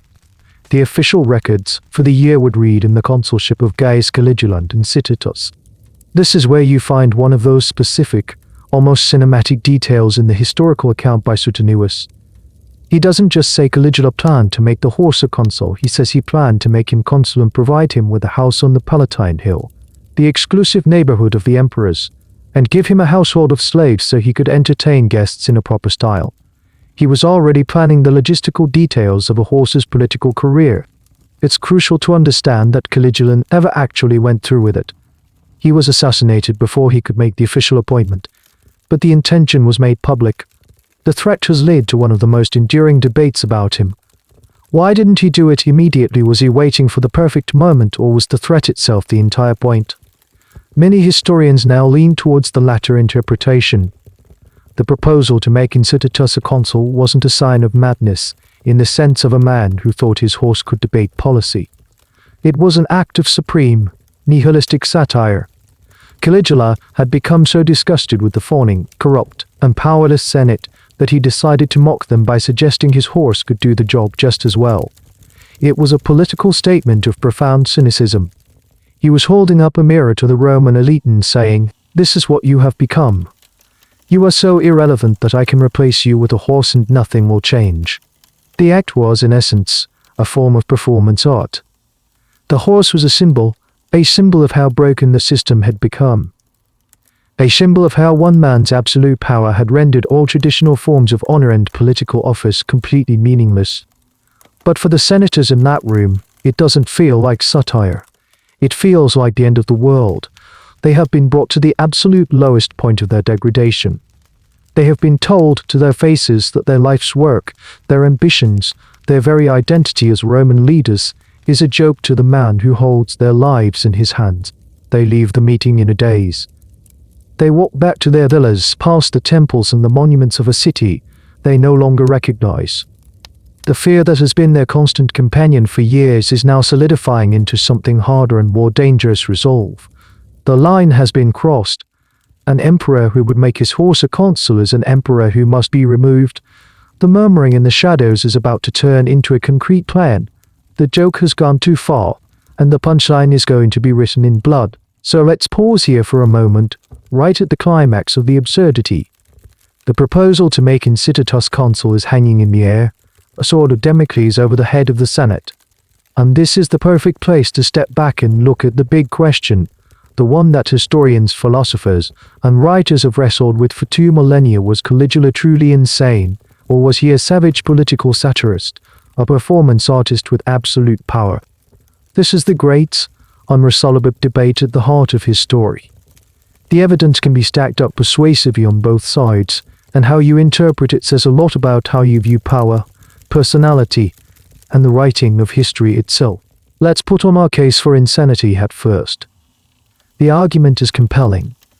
You have a young man who suffered immense childhood trauma, watching his family be systematically destroyed by a paranoid tyrant.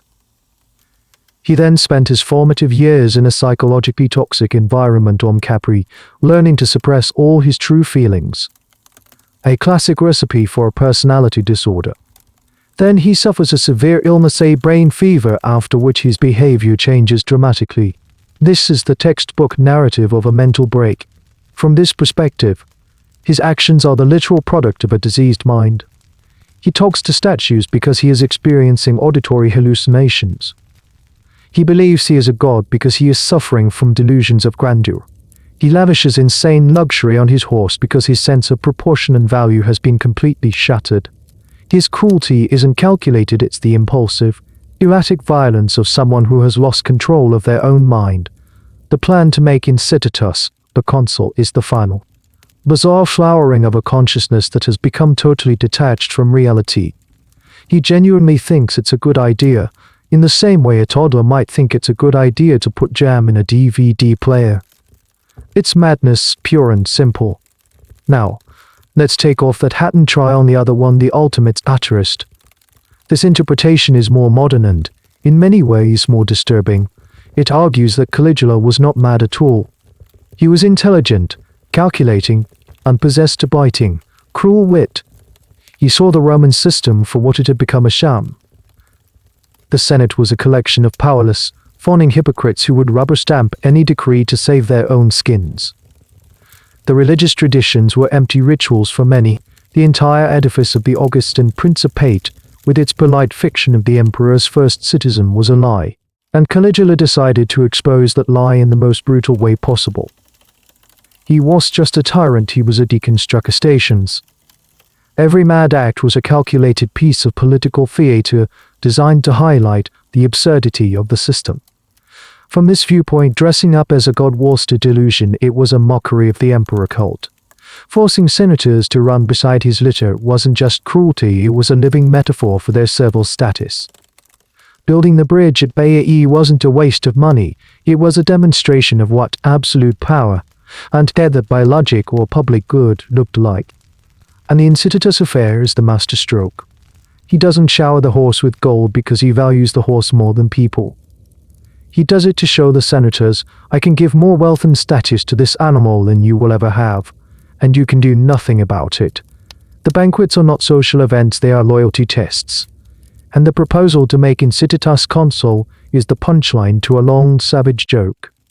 He is saying to the Senate, you are so useless, so interchangeable, so utterly devoid of real power or principle, that this horse could do your job.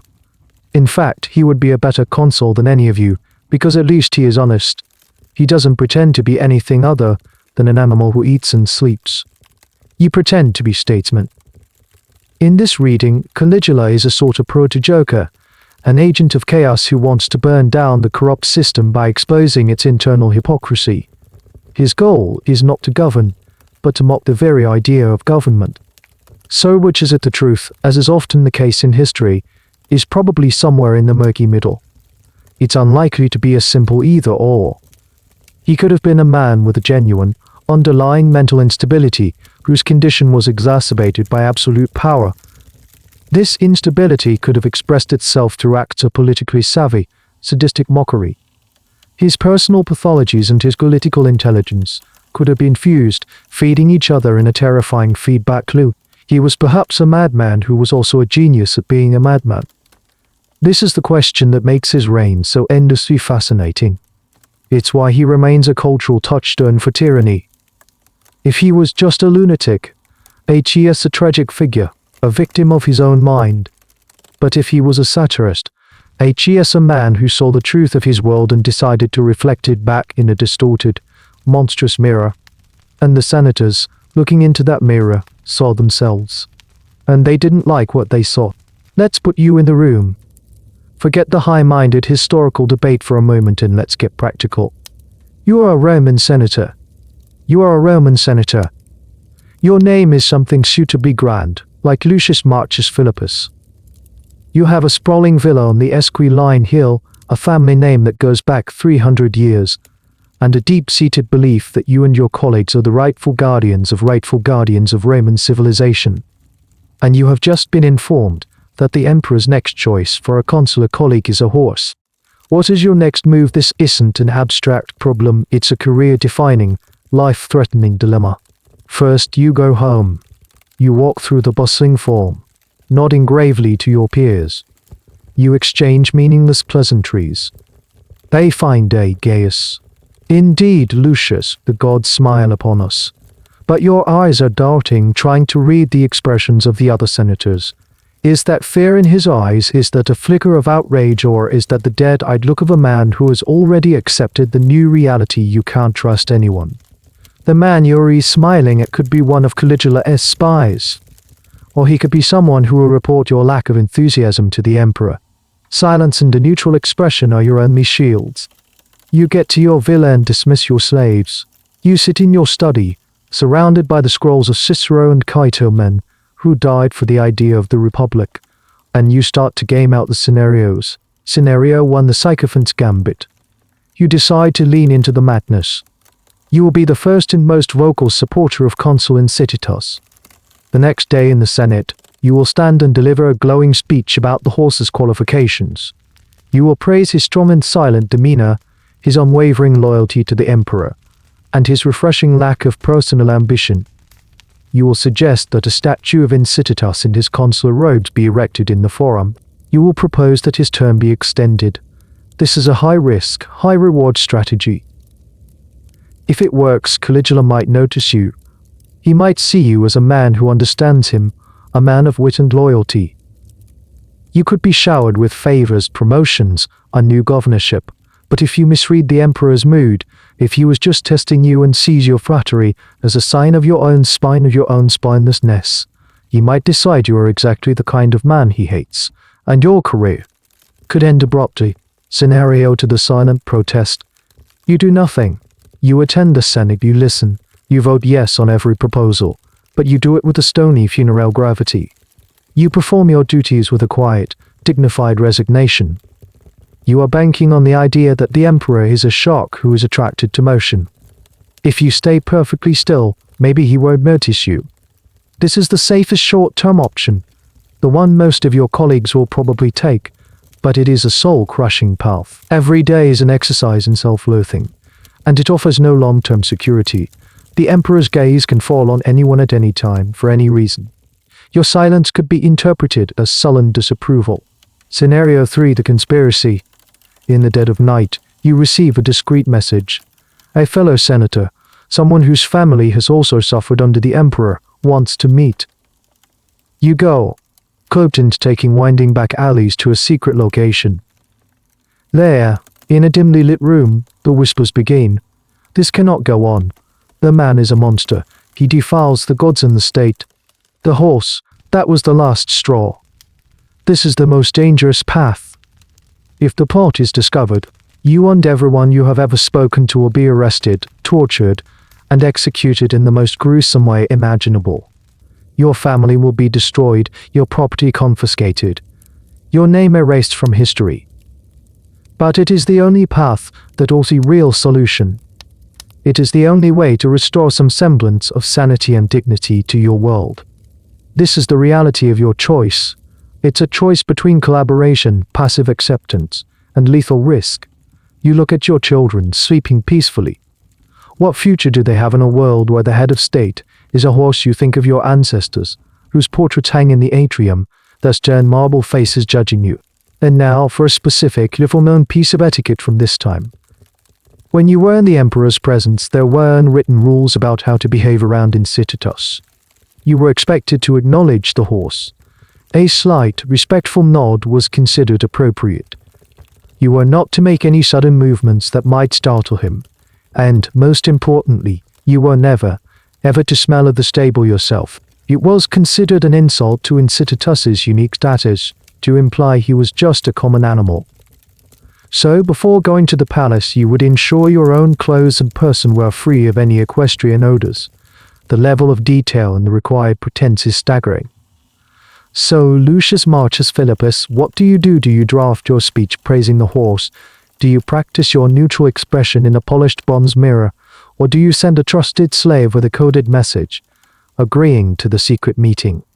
As you sit in your study, the scrolls of the great Republican orators mocking you from their shelves, you understand the true nature of tyranny. It doesn't just kill people, it forces them to make impossible choices. It degrades them, it isolates them, and it makes them complicit in their own humiliation.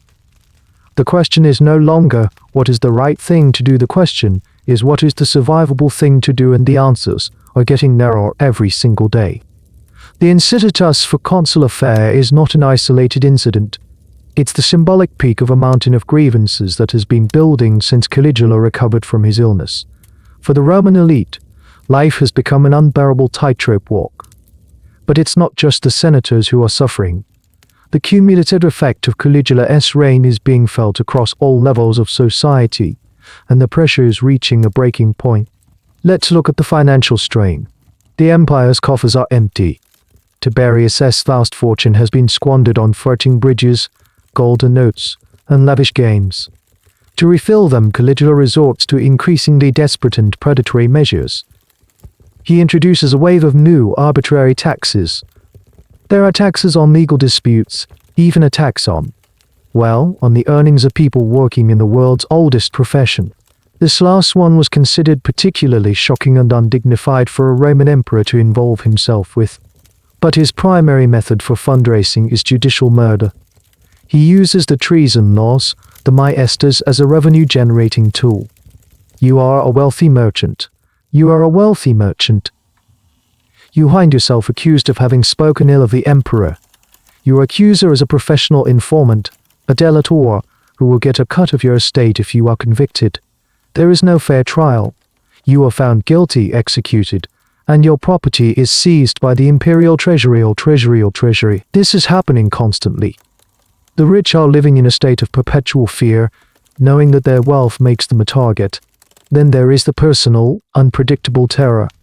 Caligula's cruelty is not just political, it's deeply personal and often theatrical. There's the story of the father who was forced to watch the execution of his son, and then was immediately invited to dine with the emperor. At the dinner, Caligula was charming and cheerful, expecting the grieving father to be the same.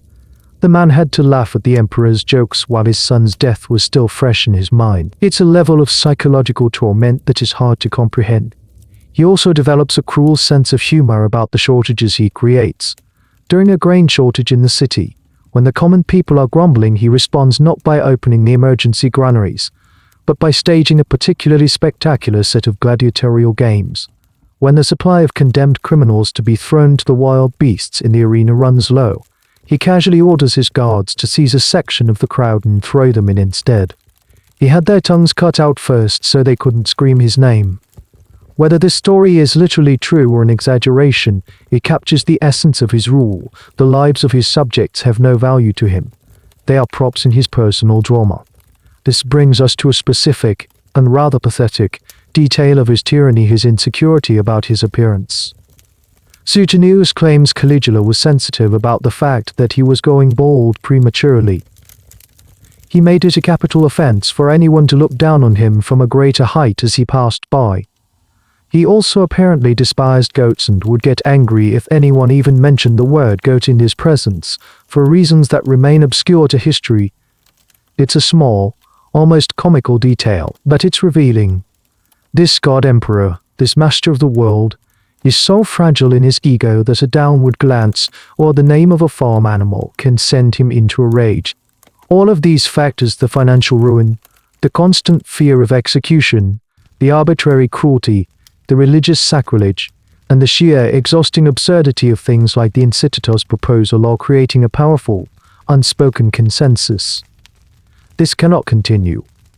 It's no longer just a matter of pride or politics, it's a matter of survival for the entire ruling class. The silent protest is no longer a viable strategy. It's becoming clear that if they don't act, he will eventually get around to destroying all of them. The historical debate here is about the scope of the opposition. Was it a small, isolated clique of aggrieved officers and senators, or was the dissatisfaction much more widespread? The evidence suggests the latter. While the final plot was carried out by a small group, they were likely acting with the tacit approval of a much larger circle of senators and equestrians who were too afraid to act themselves, but were desperate for a solution. They were all waiting for someone to be brave enough or foolish enough to take the first step. The proposal to make Incitatus a consul was the straw that broke the camel's back. It was the cruelest thing he did, nor the most expensive. But it was the moment that stripped away any remaining doubt about his fitness to rule. It demonstrated, in a way that no execution could, that he held the entire Roman system in utter contempt. It was a joke they could not afford to laugh at, and an insult they could no longer afford to ignore. Terrified men in the Senate have found their limit. The conspiracy is no longer a hypothetical scenario whispered in the dark, it is taking shape. The actors are finding their places, and the stage is being set for the final act. The catalyst has been provided. The collective will of the Roman elite has hardened into a sharp point of resolve. Now, all that is needed is a weapon, a hand to guide it, and that hand belongs to a man named Cassius C.A. Chaerea. You need to meet him, because he is the opposite of Caligula in every way. He is not a young, decadent aristocrat. He is an old soldier, a seasoned officer in the Praetorian Guard, the emperor's own bodyguards. He has served with distinction for years, even under Caligula's heroic father Germanicus. He is a man of traditional Roman values, duty, honor, and a stern sense of propriety. He is, in short, a man completely out of place in Caligula's court. And Caligula, with his unerring instinct for cruelty, has found C.A. Cheerius' weak spot and delights in poking it. According to the ancient sources, C.A. Cheria had a high-pitched or weak-sounding voice, which the emperor considered unmanly. So Caligula relentlessly mocks him for it. When C.A. Cheria is on duty as the officer of the watch, he has to go to the emperor to receive the daily password. Caligula, instead of giving him a standard military password like victory or courage, gives him something deliberately effeminate or insulting, like Venus or Priapus, a minor god of fertility often depicted in a comically obscene way. Then he would make C.A. Cheria say the password out loud in his high voice, and the other courtiers, taking their cue from the emperor, would snicker. It's a daily ritual of humiliation, performed in front of his own men. For a proud old soldier, this is unbearable. It's not just a personal insult, it undermines his authority with the very guards he is supposed to command. Caligula is chipping away at his dignity, one password at a time. This personal grudge becomes the spark that ignites the wider conspiracy. C.A. Cheria, seething with resentment, is the perfect candidate to lead a plot. He has the motive, the military training, and most importantly the access. As a senior Praetorian officer, he is one of the few people who can get close to the emperor with a weapon, without arousing suspicion. The plot begins to coalesce around him. It's not just one man's quest for revenge. Other Praetorian officers join in, men who are also disgusted by the emperor's behavior and fear for the stability of the state. One of them is Cornelius Sabinus. They also bring in a number of senators and high-ranking equestrians. Annius Venetianus, a prominent senator, is one of the key political figures involved. They know they need political backing for the coup to succeed. Killing the emperor is only half the battle, they need a plan for what comes next. And here we find a fascinating little detail about the mechanics of the plot. The conspirators debated not only how to kill him, but when and where. Some wanted to do it while he was sacrificing in a temple. Others suggested throwing him off a bridge during the games. They needed a location that would offer them a chance to strike and a chance to escape. The planning is meticulous, born of desperation. Every detail is weighed, every possibility considered. The historical debate around the conspiracy focuses on its ultimate goal. Was the plan to simply replace one emperor with another, more stable one, or was there a more radical ambition at play? Some of the senators involved, like Annius Venetianus, were known to have Republican sympathies. They dreamed of restoring the old republic, of abolishing the Principate altogether, and returning power to the Senate. This makes the plot far more than a simple assassination, it's a potential revolution. The Praetorians, led by C.A. Cheria, might just want a new, better boss. But the senators backing them might want to get rid of bosses for good. This internal division would prove crucial in the chaotic hours after the deed was done. As the plot crystallizes, the city of Rome is blissfully unaware. The common people, while suffering from the taxes and shortages, are still somewhat enamored with the games and spectacles Caligula provides. They don't see the depth of the rot in the palace. You, as an observer, can feel the tension in the air, but you can't see the web being woven in the shadows. You see Cassius C.A. Cheria on duty at the palace. He stands tall, his face a mask of military impassivity. When the emperor passes, he gives a crisp salute. Caligula smirks, whispers a demeaning password, and moves on. C.A. Cheeria's face does not change, but behind his eyes, a fire is burning. The conspirators choose their moment. It will be during the Palatine Games, a festival of theatrical and athletic events held in honor of the deified Augustus, staged right on the Palatine Hill near the palace. The festival would last for several days, providing the perfect cover. The area would be crowded, security would be focused on the main events, and the emperor would be moving between the theater and the palace through a series of private tunnels and corridors. One of those corridors would be the chosen spot. The plan is set. The daggers are sharpened. The conspirators have sworn their oaths to each other. They are about to step out of the shadows and into the pages of history. The final days of the god emperor, the master of Incititus, are ticking down. It is January of the year 41 AD. The Palatine Games are in full swing. The air on the hill is festive, a strange counterpoint to the deadly seriousness of the conspiracy brewing just beneath the surface.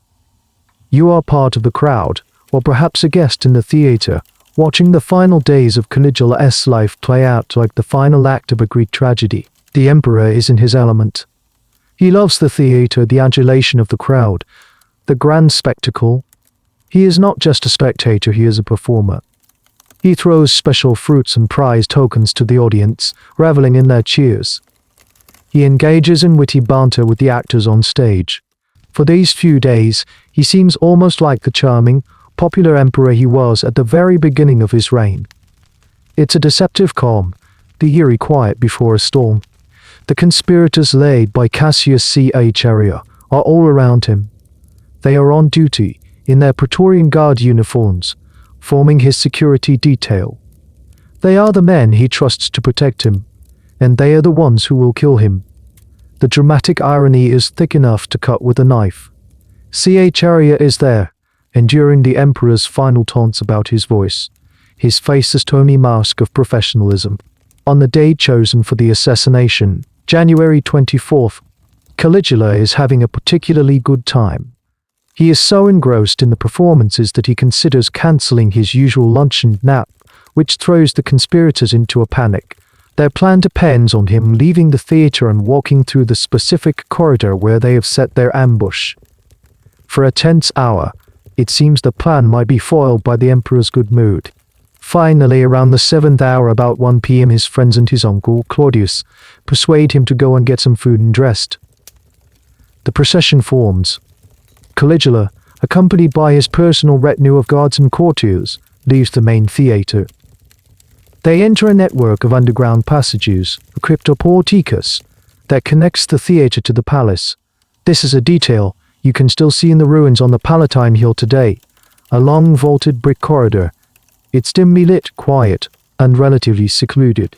This is the spot. As they walk through the corridor, Caligula stops. He sees a group of young noble boys from Asia who have been brought to Rome to perform in a choir. He is charmed by them and begins to chat with them, delaying his journey once again. The conspirators, hidden in the shadows and side passages, must be holding their breath. Their window of opportunity is closing. Finally, Cassius Caligula can wait no longer. He steps forward. It is his duty to control access to the emperor. He approaches Caligula, who is still talking to the Quabis, and according to the historian Josephus, asks the emperor for the password for the day. Caligula, still in a playful mood, gives him another insulting, mocking word. This is the final insult. This is the signal. Caligula does not flinch. He steps back, draws his sword, and as Caligula turns away from him, he strikes the first blow. He slashes the emperor across the neck and shoulder, shouting hoc age, a Latin phrase meaning do this, or strike now. It was also the traditional phrase spoken by a priest before a sacrifice. Caligula sees this not as murder, but as a ritual killing, a necessary sacrifice to save Rome. Caligula is wounded, but not killed.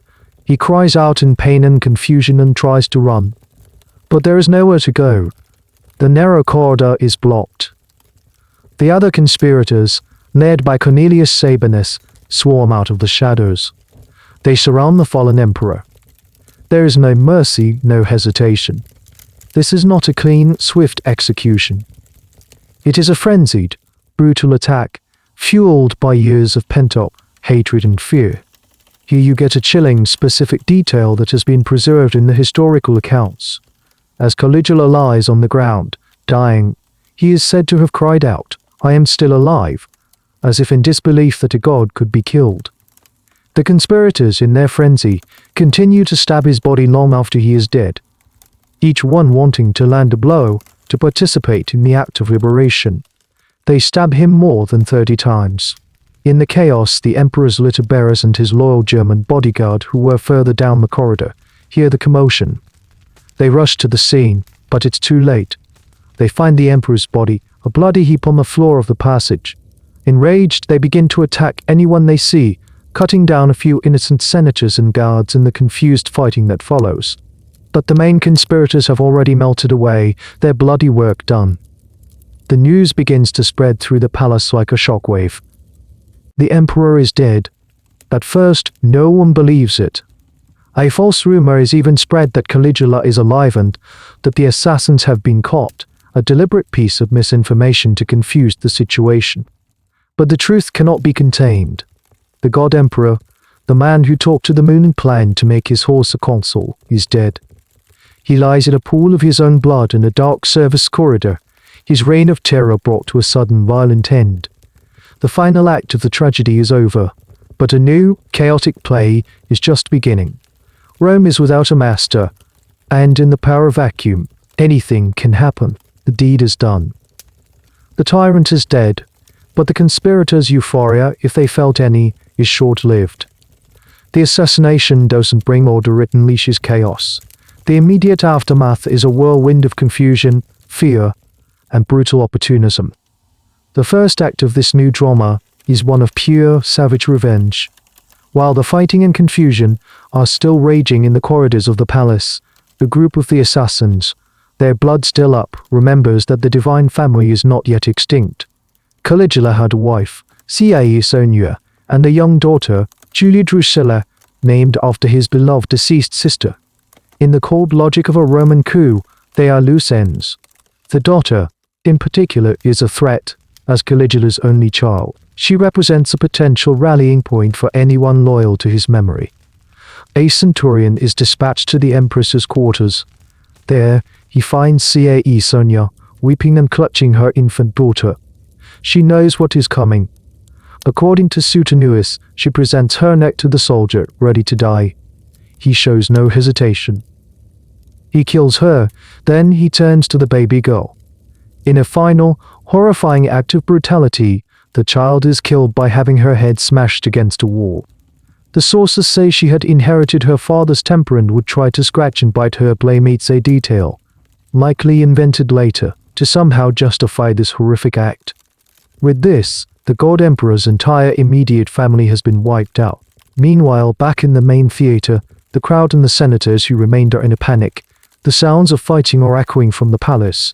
No one knows what is happening. Is it a coup, a mutiny by the German guard? Is the emperor dead or alive? The senators, even those not in on the plot, see their chance. They hurry to the Curia, the Senate House and the Forum, to debate the future. This is the moment the Republicans and the conspiracy have been waiting for. Cassius Caesarea and the other Praetorians may have wanted a new emperor, but the senators have a grander vision. They stand on the floor of the Senate and deliver fiery speeches. They declare the tyrant dead. They praise the assassins as heroes and liberators, comparing them to Brutus and Cassius, the assassins of Julius Caesar. They propose a motion to formally condemn the memory of Caligula Adem Ati Omomaria, which would mean erasing his name from all public monuments and nullifying all his acts. Most importantly, they begin to seriously debate restoring the Republic. For a few brief, heady hours, it seems possible.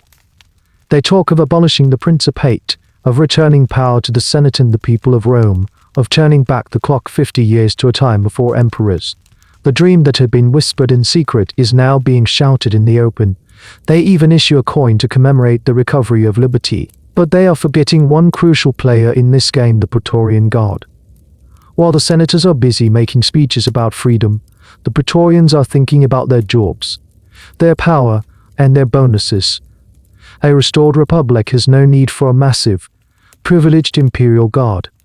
Their entire existence is tied to the institution of the emperorship. They need an emperor.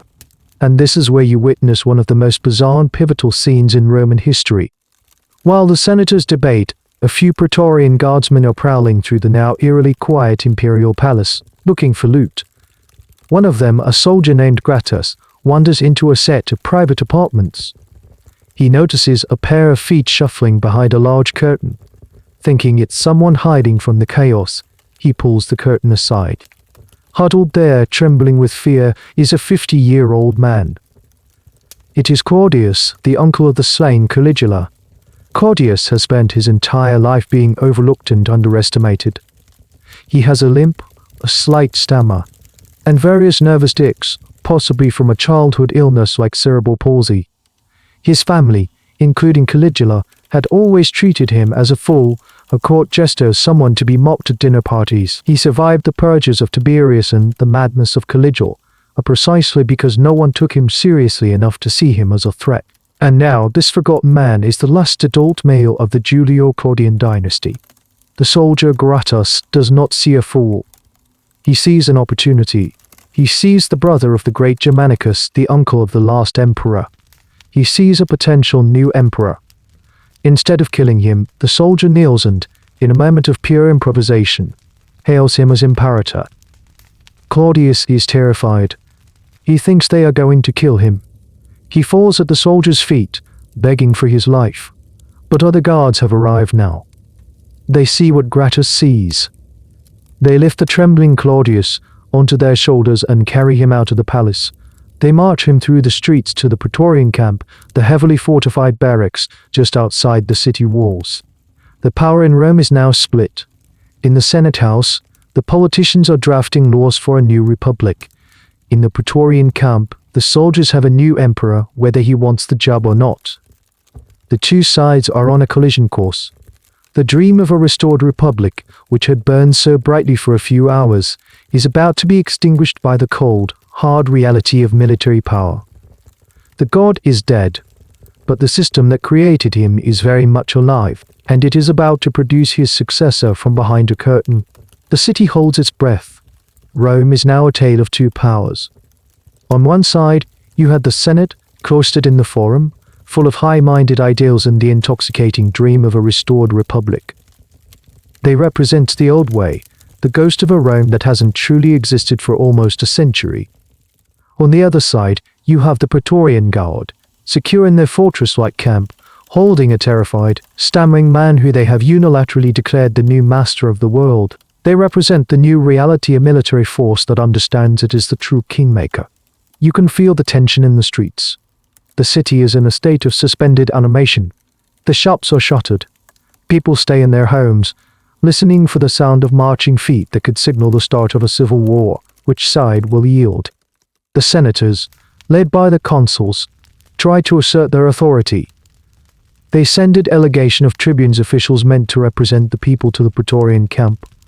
Their message is firm: Claudius must come to the Senate House. He should not act rashly. The Senate is the legitimate governing body of Rome, and it will decide the future of the state. It's a brave, principled stand. It is also completely detached from the reality of the situation. They are trying to give orders to an armed camp that has just realized its own strength. Inside the Praetorian camp, Claudius is a wreck. He has spent the night surrounded by boisterous, armed soldiers who are hailing him as emperor. He is not a man of action or ambition. His entire life has been a study in avoiding the spotlight. Now he is at the center of a military coup. According to the historian Josephus, his old friend Herod Agrippa, a Jewish king who happened to be visiting Rome, acts as a go-between. He shuttles back and forth between the Senate and the camp, trying to broker a deal. But the Praetorians are not interested in a deal. They know they hold the winning hand. Why would they give up the power they have just seized? They have an emperor, and an emperor means a donnotivum, a massive cash bonus for their loyalty.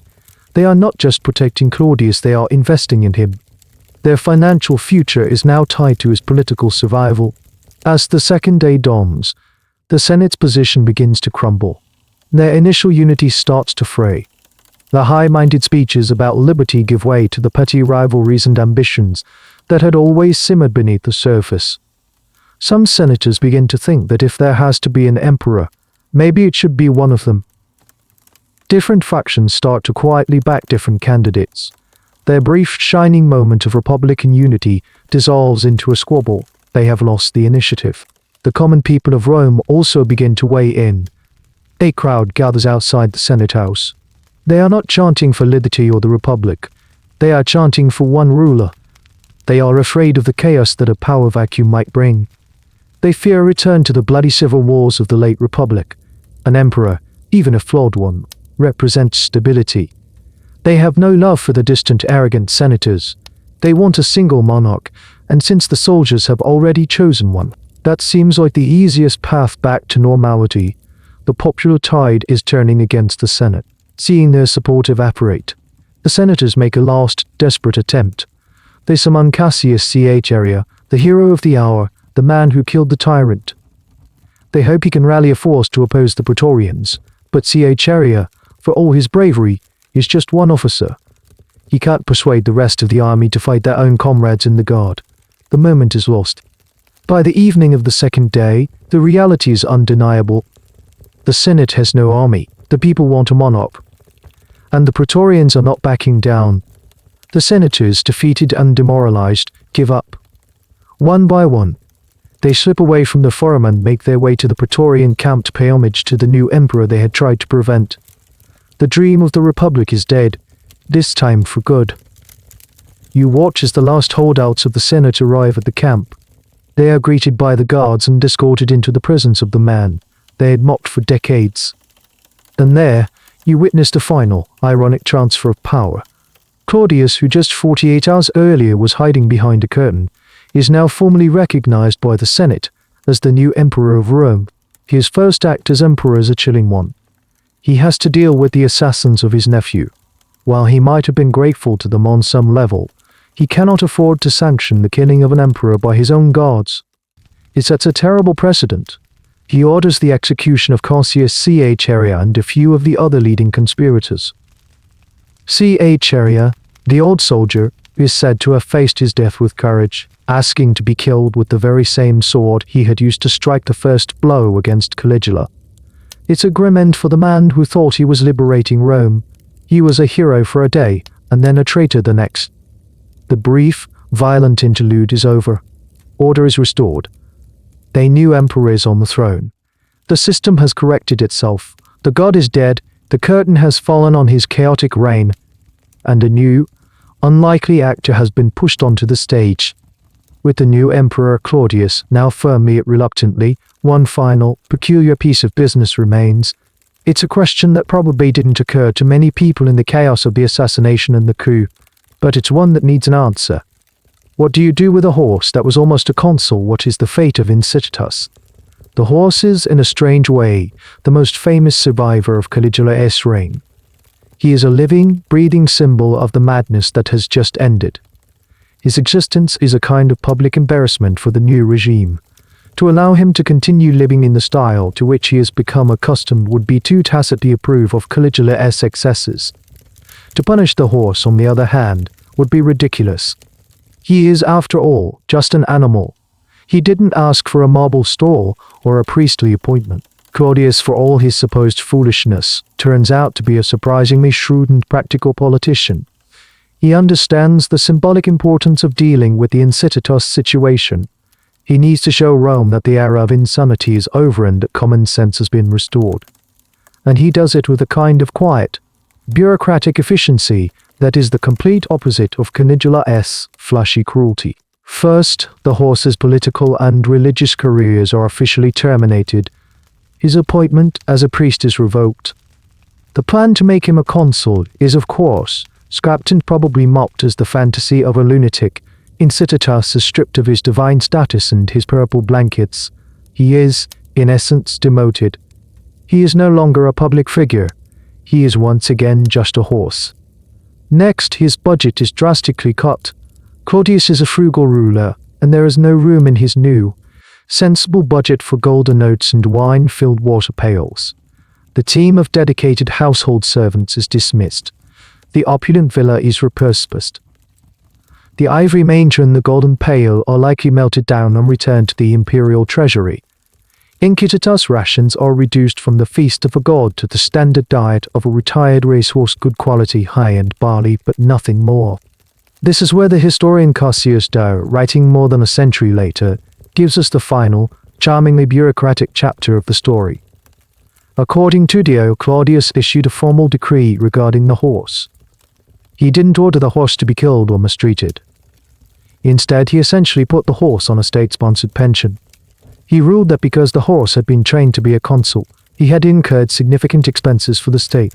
To ensure the horse did not ruin his new owners with his expensive tastes, his upkeep would be subsidized by the government, but at a much reduced, reasonable rate. Think about the beautiful, subtle political genius of this move. Claudius isn't being cruel to an animal. He is showing himself to be a responsible and humane administrator, but at the same time, he is making a joke at Caligula's expense. The decree is a piece of deadpan satire. The phrase "trained to be a consul" is a quiet little jab at the absurdity of the previous reign. He is using the Roman state's own legal and financial language to diffuse a potentially awkward symbol. He is taming the memory of Caligula, not with violence, but with paperwork. The fate of Incitatus after this is not recorded. He simply fades from the historical record. We can imagine him living out the rest of his days in a comfortable, but not extravagant, stable somewhere on the imperial estates. He would have been well cared for, a curiosity for stable hands who would point him out and tell new recruits. You see that white stallion over there, he was almost a consul. He probably continued to race for a while, or was put out to stud whose famous lineage a valuable asset. The historical debate around this final chapter is minimal, but some have questioned whether Dio's account of the pension is entirely accurate, or if it was another one of his witty, satirical inventions to cap off the story. But whether it's literally true or not, it captures the spirit of the new Claudian era. The chaos was over, the age of the sensible, if uncharismatic, bureaucrat had begun. So the great Incitatus, the horse who dined with senators, who was a priest in the cult of a living god, who had a house of marble and a manger of ivory, ends his days as a pensioner of the Roman state. It's a quiet, almost anticlimactic end to a truly spectacular career. He is the last living relic of a bizarre and terrifying dream. And as he munches on his government-approved barley, the memory of his deranged master begins to recede, and Rome, under its new, unlikely emperor, begins the slow, steady work of trying to forget. Now that the dust has settled and the new emperor is mopping up the last of the gilded oats, let's take a final walk through the Rome that Caligula left behind. His reign was short, less than 3 years, but the mark he left was deep and complex. It's time to sift through the rubble of his legacy and consider how history remembers a man like him. The primary way we know Caligula is through the words of a few key historians, most notably Suetonius and Cassius Dio, and it's crucial to understand who these men were. They were not neutral journalists. They were members of the senatorial class, writing long after Caligula was dead, during the reigns of later, more stable emperors. Their job was, in part, to create a narrative that justified the imperial system by showing how monstrous a bad emperor could be. Caligula was the perfect villain for their story. They collected every scandalous rumor, every piece of gossip, every story of his cruelty and insanity, and they wrote it all down. They are our main sources, but they are profoundly biased. Their accounts are a mixture of historical fact, moralizing, and likely a good deal of exaggeration. Did Caligula really have conversations with the moon? Did he really serve golden barley to his dinner guests, or were these stories that grew in the telling? Vivid metaphors used by his enemies to capture the essence of his madness. This is the fundamental problem of Caligula's history. The man is forever buried under the caricature. The historical debate over his reign is, in many ways, a debate about the reliability of our sources. We are always seeing him through the hostile eyes of the very class he terrorized. His tangible legacy was almost entirely negative. His spending had crippled the treasury, forcing his successor Claudius to be extremely frugal. His political purges had wiped out a significant portion of the old nobility, accelerating the trend of power being concentrated in the hands of the emperor and his trusted circle of freedmen, ex-slaves who served as imperial bureaucrats. In a way, by destroying the old aristocracy, he inadvertently paved the way for a more efficient, if less prestigious, form of government under Claudius. But what about his grand projects, the colossal pleasure ships on Lake Nemi? Those monuments to his pointless extravagance were simply scuttled and sunk after his death. They lay at the bottom of the lake for nearly 2,000 years, becoming a local legend. It wasn't until the 1922s, under Mussolini's regime, that the lake was partially drained and the incredibly well-preserved hulls of these two ships were recovered. They were a stunning archaeological find, a direct window into the world of Caligula, until they were tragically destroyed by a fire during WWII. All that remains are photographs and descriptions, ghosts of a ghost's folly. The pontoon bridge across the Bay was, of course, dismantled immediately after his triumphant crossing. The sea was returned to the sailors and merchants, and the only thing left of the stunt was the memory, and perhaps the lighthouse he built at Bologna to commemorate his victory over the ocean, which, remarkably, stood for over 1500 years. Perhaps his most enduring legacy, ironically, is Incitatus himself. The story of the horse who was almost a consul has become a timeless political metaphor. Whenever a leader is seen as promoting an unqualified favorite, whenever a system seems to be rewarding absurdity over competence, the name of Incitatus is invoked. He is a shorthand for political decay and the ultimate abuse of power. Caligula's most famous act of madness, intended to be the ultimate insult to his own time, has become a permanent part of our political vocabulary. And what of his own memory? The Senate, in their first flush of Republican enthusiasm, had proposed a damnatio memoriae, the official erasure of his existence. But Claudius, in another one of his shrewdly moderate decisions, blocked it. He understood that you couldn't simply pretend the last 4 years hadn't happened. Instead of erasing Caligula, he allowed his memory to be condemned informally. His statues were quietly taken down, not smashed in a public frenzy. He was to be remembered, but only as a cautionary tale. This is a key point. History did not forget Caligula, it curated him. He was transformed from a complex, possibly mentally ill human being into a two-dimensional monster, a caricature of tyranny. He became a convenient boogeyman, a stark contrast against which good emperors like Augustus or Trajan could be measured. So as you stand in the forum, watching the life of the city slowly return to normal under its new, unassuming emperor, you are witnessing the birth of a legend. The real Gaius, the traumatized boy, the popular young ruler, the fever-stricken man, is already gone. In his place, the monster of history is being constructed. Caligula the man is dead. Caligula, the symbol of madness, of cruelty, of absolute power corrupting, absolutely is just beginning his long, infamous career. Is the star witness to it all, and so it's over. The fever dream is broken. You walk through the streets of Rome, and the air itself feels different. It's lighter. The oppressive weight of unpredictable terror has lifted. The new Emperor Claudius is a quiet, scholarly man. There are no grand, insane projects, no daily humiliations of the Senate, no talk of making animals into politicians. There is just the steady, slightly boring business of running an empire. It's a profound and welcome relief. But as the days turn into weeks, you notice something else. The system that produced Caligula hasn't changed at all. The power is still concentrated in the hands of one man.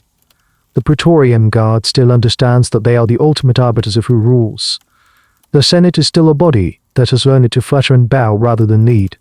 Caligula wasn't a flaw in the system, he was a product of it. He was what happens when you give a damaged young man absolute, unquestionable power. The assassins killed the man, but they did not and could not kill the throne he sat on. And what of the man himself? What became of the guard in the immediate aftermath of the assassination? His body was not treated with the reverence he had demanded in life.